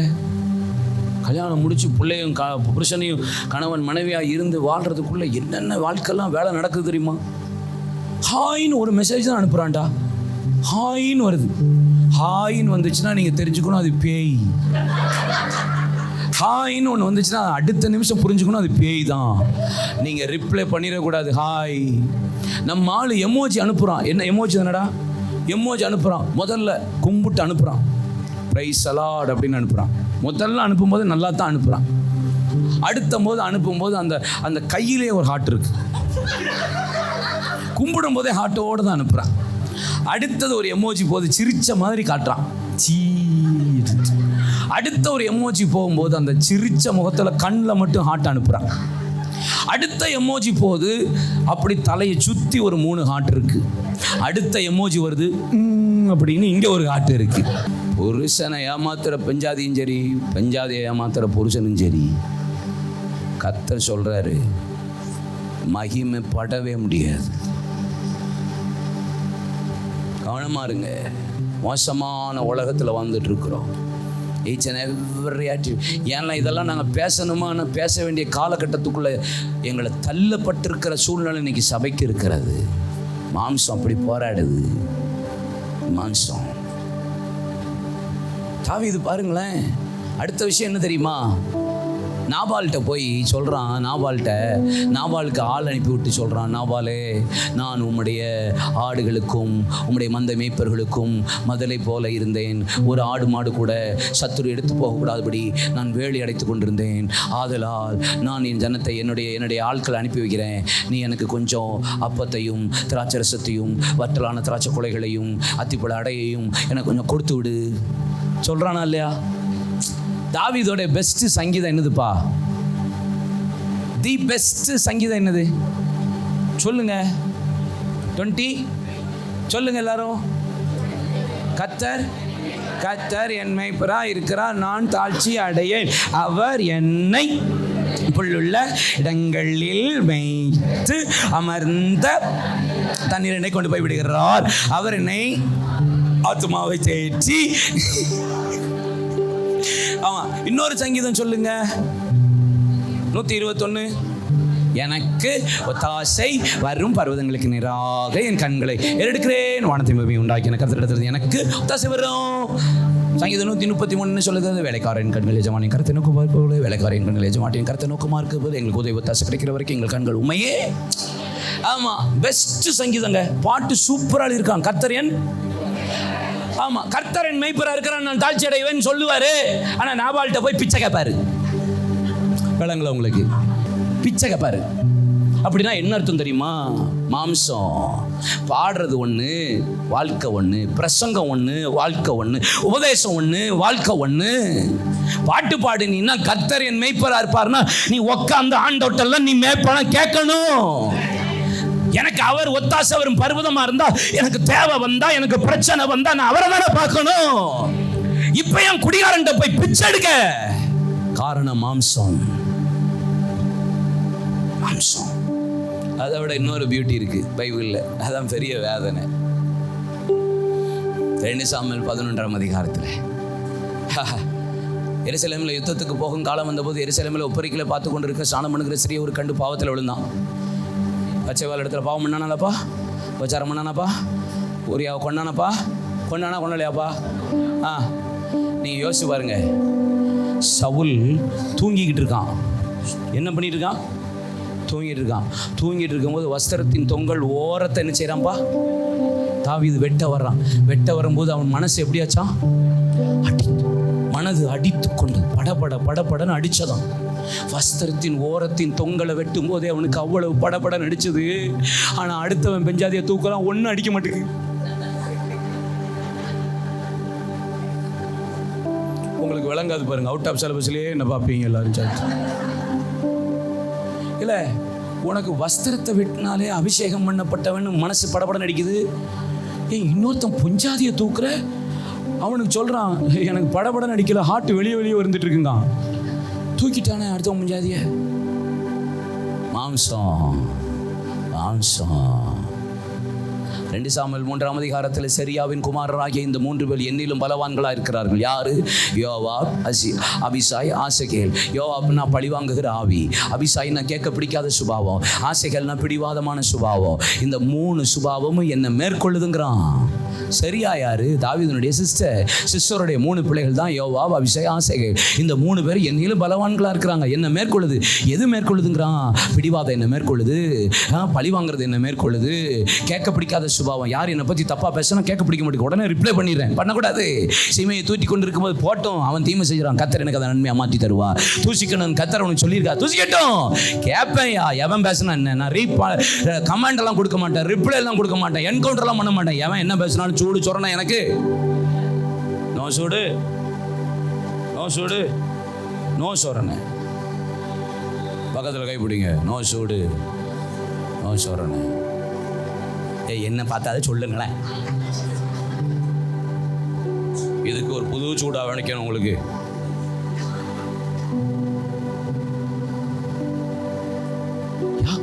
தாவீதுக்குள்ள மாம்சம். நீங்கள் யோசிச்சு பார்த்தீங்களா? தாவீது இளைப்பாறுதலோடு இருக்கும்போது பிசாசு அவன் ஆவியை ஏவியதான். தேசத்தை லக்கம் பார்க்கும்படி வச்சிருச்சு. பார்த்தீங்களா? மாம்சம். சாவ போகிற நேரத்தில் படுக்கையில் இருக்கும்போது பாசுக்கு ஒரு வாலிபு பிள்ளை தேவைப்பட்டிருக்க, சூடு உண்டாக்க.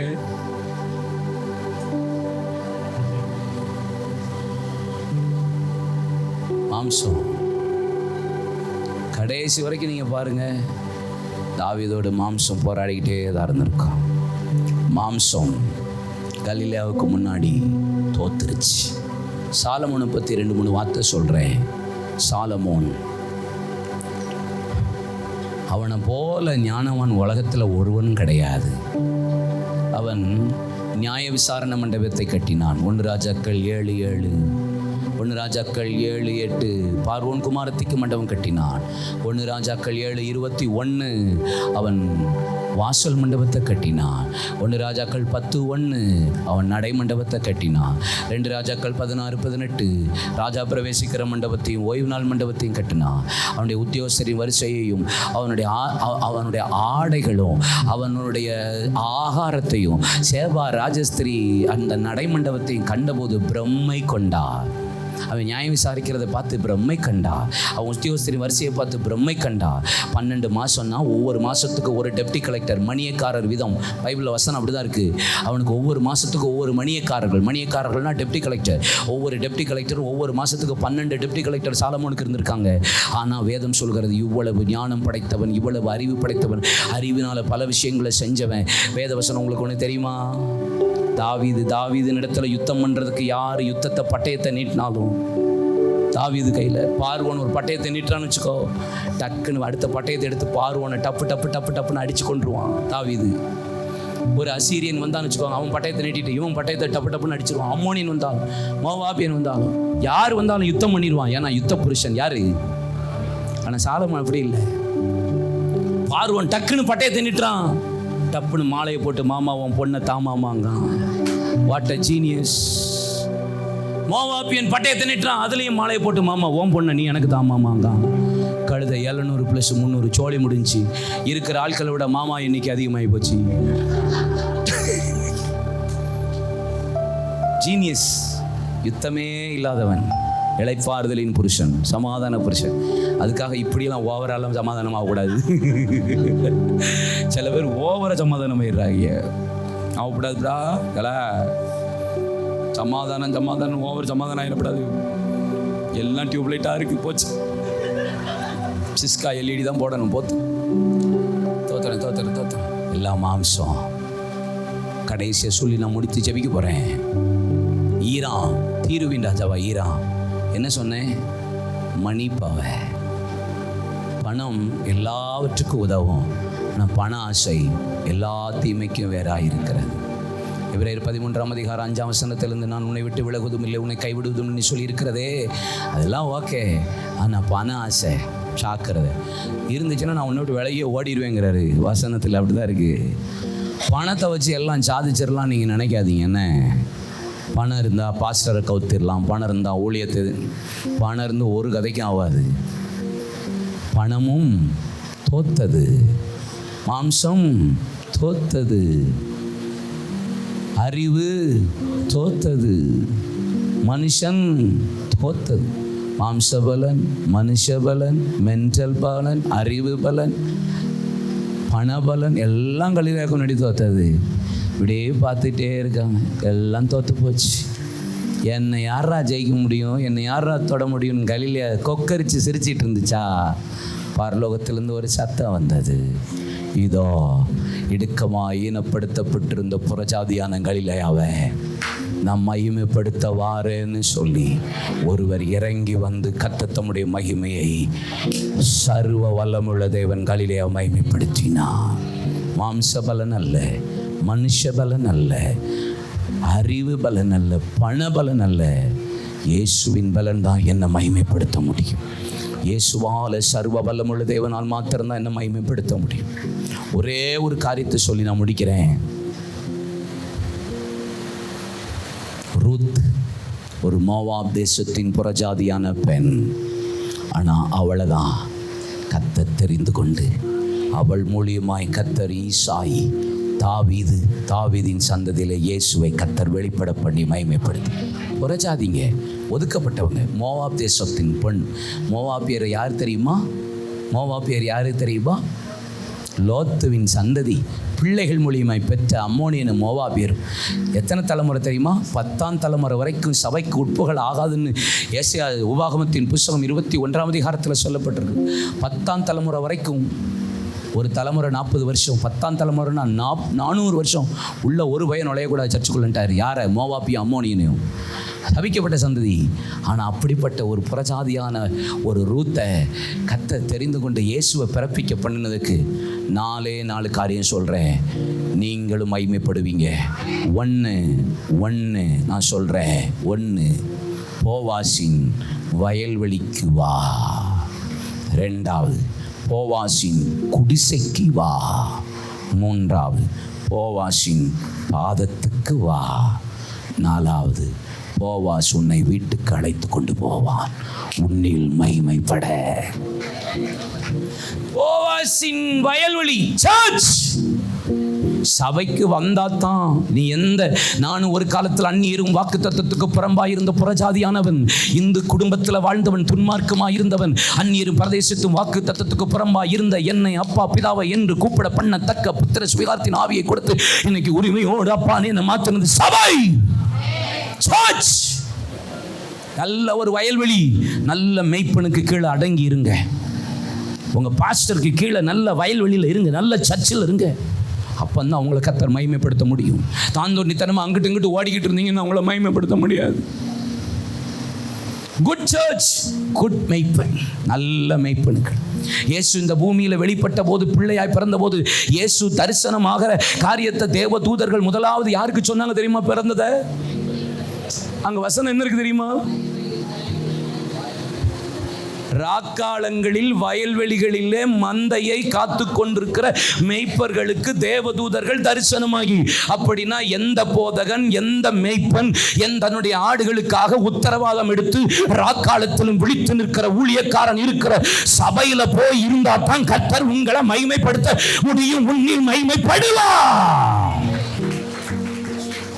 சர்ச் எங்கேயும் ஓட முடியாது. எந்த சர்ச்சுக்குள்ளையாவது, எந்த போதகன் கையிலையாவது, மேய்ப்பன் கையில் அடங்கி இருந்தால் தான் மகிமைப்படுத்துவார். 2வது எங்க தெரியுமா? குடிசை எதுக்கு அடையாளம் தெரியுமா? கேரக்டர் ஓரியன்டட்னு ஒன்று சொல்லுவாங்க. சுபாவம். வாக்குத்தத்தம் எப்போ நிறைவேறும் தெரியுமா? குடிசை கொடியின் மீது படரும். கொடி குடிசையின் மீது படர்ந்து அது பரவி அது கனி கொடுக்கும்னு ஏசாயால சொல்லப்பட்டிருக்க. அப்படின்னா என்ன சொல்றாரு? பேதுருவை எழுதும்போது அப்போஸ்தலனாகிய பேதுரு 2 பேதுரு 1:4 வாசித்து பாருங்களேன். வசனம் சொல்கிறது, நீங்கள் திவ்ய சுபாவத்திற்கு பங்கு உள்ளவர்கள் ஆகும்படிக்கு மகா மேன்மையும் அருமையுமான வாக்கு தத்தங்கள் உங்களுக்கு அருளப்பட்டிருக்கிறது. அப்படின்னா எதுக்கு கர்த்தர் எனக்கு வாக்கு தத்தம் தராரு? எதுக்கு என்ன படர வைக்கிறாரு? நான் கனி கொடுக்கிறதுக்கு. எதுக்கு? நான் திவ்ய சுபாவத்துக்கு பங்கு உள்ளவர்களாகிறதுக்கு. 1, சர்ச்சில் தேவன் நல்ல ஒரு மெய்ப்பனுக்கு கீழே இருந்தால் கர்த்தர் உங்களை மகிமைப்படுவா. 2வது, எந்த அளவுக்கு திவ்ய சுபாவம், பரலோகத்தின் சுபாவம் உங்களுக்குள்ள வரதான் உங்களிலே கர்த்தர் மகிமைப்படுவா. உன்னில் நான் மகிமைப்படுவேன். 3வது, போவாசின் குடிசைக்கு போனவ போவாசின் பாதத்துக்கு போயிட்டா. நித்தம் என்னுடைய வாசப்படி நிலையருகே காத்திருந்து எனக்கு செவி கொடுக்கிறவன் பாக்கியவான். அவன் மம்ரேயின் சம்ப பமையில பகலின் உஷமான வேளையில கூடார வாசலில் ஆபிரகாம் உட்கார்ந்திருந்து தன் கண்களை ஏறெடுத்து பார்த்தபோது, ஆதியாகமம் 18ஆம் அதிகாரம் 1-10 வாசித்து பாருங்க. மம்ரேயின் சம்ப பமையில பகலின் உஷமான வேளையில கூடார வாசலில் உட்கார்ந்திருந்து தன் கண்களை ஏறெடுத்து பார்த்தபோது, இதோ 3 புருஷர்கள் வரக்கண்டு எதிர்கொண்டு அவர்களுக்கு போனான். அப்பொழுது தரைமட்டு குனிந்து கிட்டே சேர்ந்து 3 படி மெல்லிய மாவை கொடுத்து அதை சமைத்து கொடுத்த போது 3 புருஷர்கள் சொன்னார்கள், உற்பவ காலத்திட்டத்தில் உன்னிடத்தில் வருவனி ஒரு குமாரனை பெறுவா. எந்த தேவ பிள்ளை, எந்த தேவ மனுஷன், எந்த கர்த்தருடைய பிள்ளை தேவனுடைய பாதத்தில் நித்தம் அவருடைய வாசப்படி நிலையை காத்திருந்து அவருடைய சமூகத்தில் இருக்கிறானோ, அவர் பாதத்தில் இருக்கிறவனுக்கு நான் ஒன்று சொல்லுவேன். அவன் பாதத்தில் இருக்கிறவனுக்கு ஆவியானவர் மட்டும் வரமாட்டார், குமாரன் மட்டும் வரமாட்டார், பிதா மட்டும் வரமாட்டார். 3 புருஷர்கள் பரலோகமே உங்களுக்காக இறங்கி வரும். கையை தட்டுங்க, வாயை தரங்க.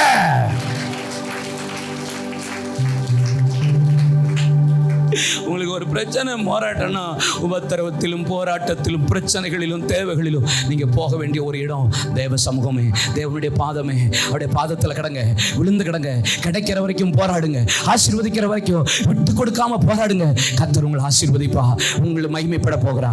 நாலாவது நான் இப்படி சொல்லுகிறேன், பொறுக்கி கொண்டிருந்தவளை பொறுப்பாளியா கர்த்தர் மாற்றி போவாசின் வீட்டுக்கு கர்த்தர் ரூத்தை அனுப்பி வைத்தா. எங்க அவன் கையை கூட்டு போயிட்டான், அவன் செருப்பை கழட்டி போட்டான். நீ என்னடா செருப்பை கழட்டி போடுறது? நான் பாடுறேன் அவளை மீட்டுக் கொள்ளுகிறேன் என்று. உங்களை என்னை இயேசு எப்படி தம்முடைய சொந்த ரத்தத்தினால் மீட்டுக் கொண்டு தம்முடைய காயங்களினால் மீட்டுக் கொண்டாரோ, இன்றைக்கும் இந்த இரவு புறஜாதியாய் இருந்த உங்களை மீட்டுக் கொள்ள ஒருவர் உண்டு. அவர் இயேசு. வயல்வெளியில இருக்கீங்களா, பாதத்தில் இருக்கீங்களா, சுபாவத்தில் வாழ்றீங்களா, உங்களை நீங்க போக வேண்டாம், அவரே உங்களை கூட்டு போவா, அவரே உங்களை கூட்டு போவா. ஓ, நகோமி சொல்ற வார்த்தை எப்படி இருக்கு தெரியுமா? நகோமி சொல்றா, எனக்கு ஒரு நாள் மாறாவா இருந்துச்சு, ஒரு நாள் கசப்பா இருந்துச்சு, ஒரு நாள் வெறுத்து போயிருந்தேன், ஒரு நாள் சாவலா நினைச்சிட்டு இருந்தேன். ஆனா இப்ப என் வாழ்க்கை எப்படி இருக்கு தெரியுமா? ரூத்து குழந்தை பெற்றான் இல்ல, நகோமி ஒரு பிள்ளையை பெற்றாள் என்று வேதம் சொல்லுகிறது. அவள் வசனம் சொல்லுகிறது, அவள் வீடு பேரேசின் வீட்டை போல கர்த்தர் மாற்றினா. அப்படின்னா என்ன அர்த்தம்? ஒதுக்கப்பட்ட, புறம்பாக்கப்பட்ட, தள்ளப்பட்ட, இருண்டு போன இருந்த ரூத்தினுடைய வாழ்க்கையில பராக்கிரமசாலியின் சந்ததிகளை கர்த்தர் எழுப்பி தேவன் மகிமைப்பட்டது உண்மையானா இந்த ராத்திரி வேளை தேவ ஆவியானவர் சொல்லுகிறார், உன்னை நான் அழைத்து கொண்டு போக இந்த ராத்திரி வருகிறேன், உன்னில் மகிமைப்பட போகிறேன். எழும்புங்களா, எழும்புங்களா, எழும்புங்களா, எழும்புங்களா, எழும்புங்க.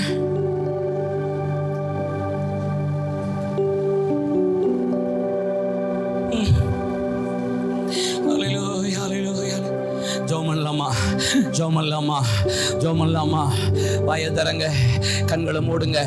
உன்னில் மகிமைப்பட போகிறா. பிரஜாதியான கலிலாவை பிற்காலத்தில் மகிமைப்படுத்தினேன், உன்னை நான் மகிமைப்படுத்துவேன். ஜோமனுங்க, வாயை தரங்க, வாயை தரங்க, பேசுங்க, பேசுங்க, பேசுங்க. ஒதுக்கப்பட்டிருந்த, தள்ளப்பட்டிருந்த, அவமானப்படுத்திருந்த, இருண்டு போயிருந்த, பிரயோஜனமற்றிருந்த என் வாழ்க்கையை கர்த்தர் இன்னைக்கு ராத்திரி மகிமைப்படுத்த போறா. ஆண்டவருடைய சமூகத்துக்கு வர ஆயத்தமா? அவருடைய பாதத்துக்கு வர ஆயத்தமா? அவருடைய சபைக்கு வர ஆயத்தமா? சுபாவத்துல மாற ஆயத்தமா? தேவ சமூகத்துல விழுந்து கிடக்க ஆயத்தமா? எத்தனை பேர் ஆயத்தம் சொல்றீங்க? வாயை தரங்க, வாயை தரங்க, வாயை தரங்க. உங்களை மீட்டுக் கொள்கிறதற்கு ஒருத்தர் இந்த ராத்திரி வந்திருக்கிறா. மேன் பவரை நம்பிட்டீங்களா? மனுஷ பலனை நம்பிட்டீங்களா? மாம்ச பலனை நம்பிட்டீங்களா? அறிவு பலனை நம்பிக்கிட்டீங்களா? பணத்தை நம்பிட்டீங்களா? வாயை திறந்து சொல்லுங்க, ஆண்டவரே இதுவரைக்கும் எதையோ நம்பிட்டேன், இன்னைக்கு நான் உங்களை மட்டும் தான் நம்புவேன், உங்களை மட்டும் தான் நம்புவேன். நகோமியை பார்த்து ரூத் சொன்ன வார்த்தை இப்போ எத்தனை பேர் சொல்ல போறீங்க?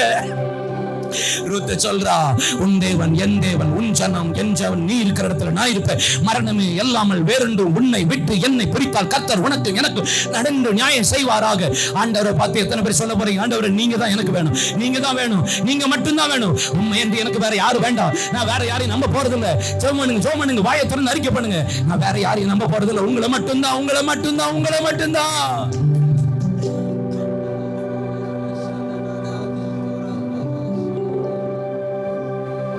உங்களை மட்டும்தான், உங்களை மட்டும்தான். என்ன ஒதுக்கிட்டாங்க பாஸ்டர், என்ன பிடிக்கலன்னு சொல்றான் என் புருஷன், என்ன பிடிக்கலன்னு சொல்றான் என் மனைவி, என் பிள்ளைகள் என்ன வெறுக்கிறாங்க, இருண்டு போயிருக்கு, ஒதுக்கப்பட்டிருக்கிற பிரோஜனம் இல்லைன்னு சொல்றாங்க. உனக்கு பாட தெரியாது, ஆராதிக்க தெரியாது, பிரசவம் பண்ண தெரியாது, ஜெபிக்க தெரியாது, பைபிளை வாசிக்க தெரியாது, உன்னை வச்சு என்ன செய்யணும்னு சொல்றாங்களா உலகம்.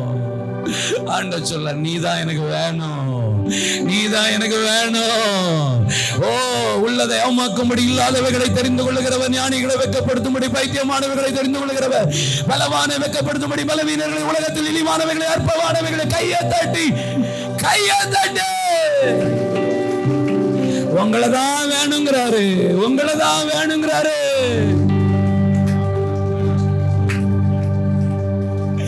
ஆண்டவரே, இயேசு இந்த இரவு சொல்றாரு, காரைக்குடியில் இருக்கிறவங்களை பார்த்து சொல்றாரு, உன்னில் நான் மகிமைப்பட விரும்புகிறேன். வயல்வெளிக்கு ஒப்பு கொடுக்கிறவங்க எத்தனை பேர்? தேவனுடைய பாதத்துக்கு ஒப்பு கொடுக்கிறவர்கள் எத்தனை பேர்? தேவனுடைய சுபாவத்துக்கு ஒப்பு கொடுக்கிறவர்கள் எத்தனை பேர்? உங்களை கர்த்தர் வீட்டுக்கு அழைத்து கொண்டு போவா. உங்க சந்ததி பேரேசின் வீடு, பராக்கிரமசாலி சந்ததி. கை தட்டுங்க, வாயை தரங்க. அந்நிய பாஷை பேசுறவங்க அந்நிய பாஷையில கொஞ்ச நேரம் கர்த்தரை துதிங்க.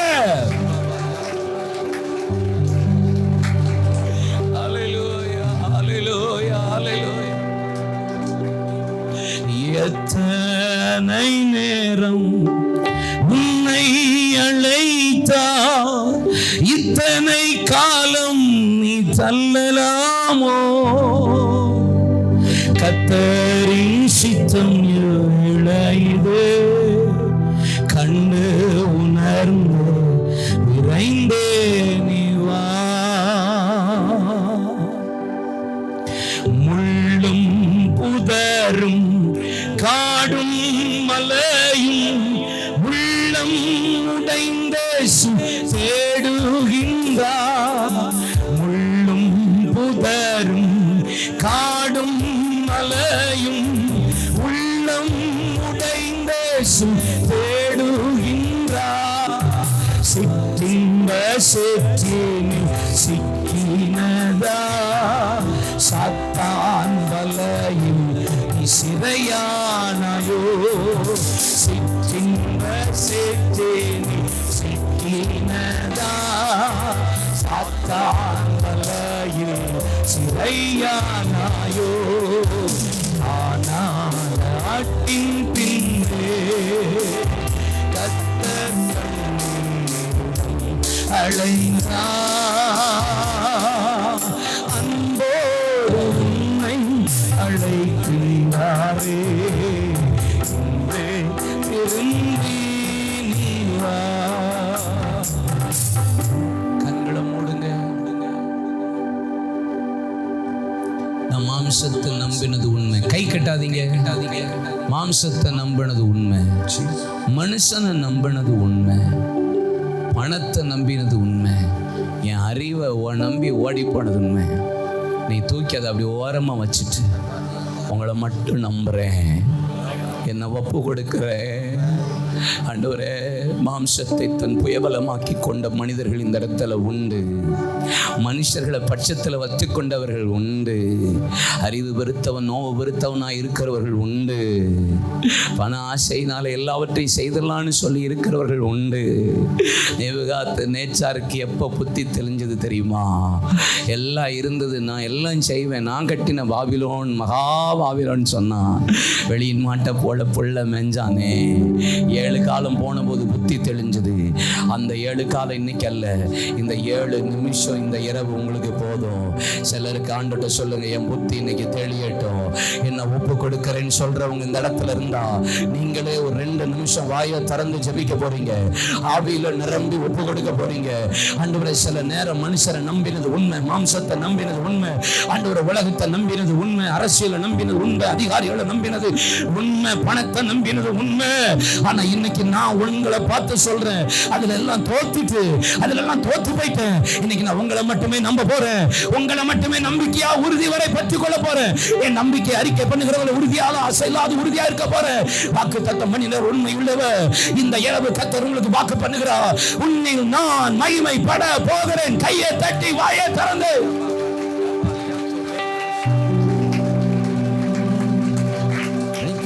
நல்ல கரங்களை தட்டி ஹல்லேலூயா. நன்றி செலுத்துவே, நன்றி செலுத்துவே. இது உம்மாலாயிற்று, இது அதிசயமானது. நன்றி செலுத்துவே,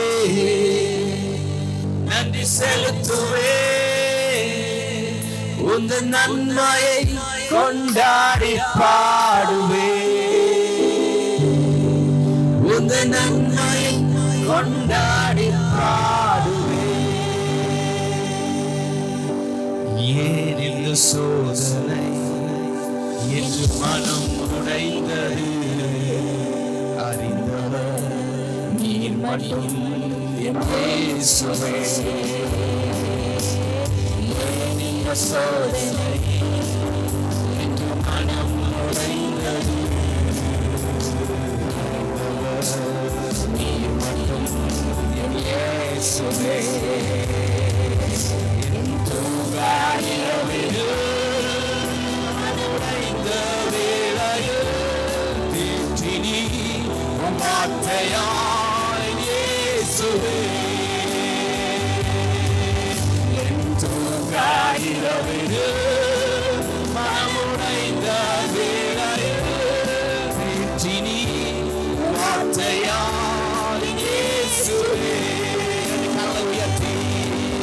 நன்றி நன்றி செலுத்துவே, நன்றி செலுத்துவே. இது உம்மாலாயிற்று, இது அதிசயமானது. நன்றி செலுத்துவே, நன்றி செலுத்துவே. உந்தன் நன்மையை கொண்டாடி பாடுவே, உந்தன் நன்மையை கொண்டாடி பாடுவே.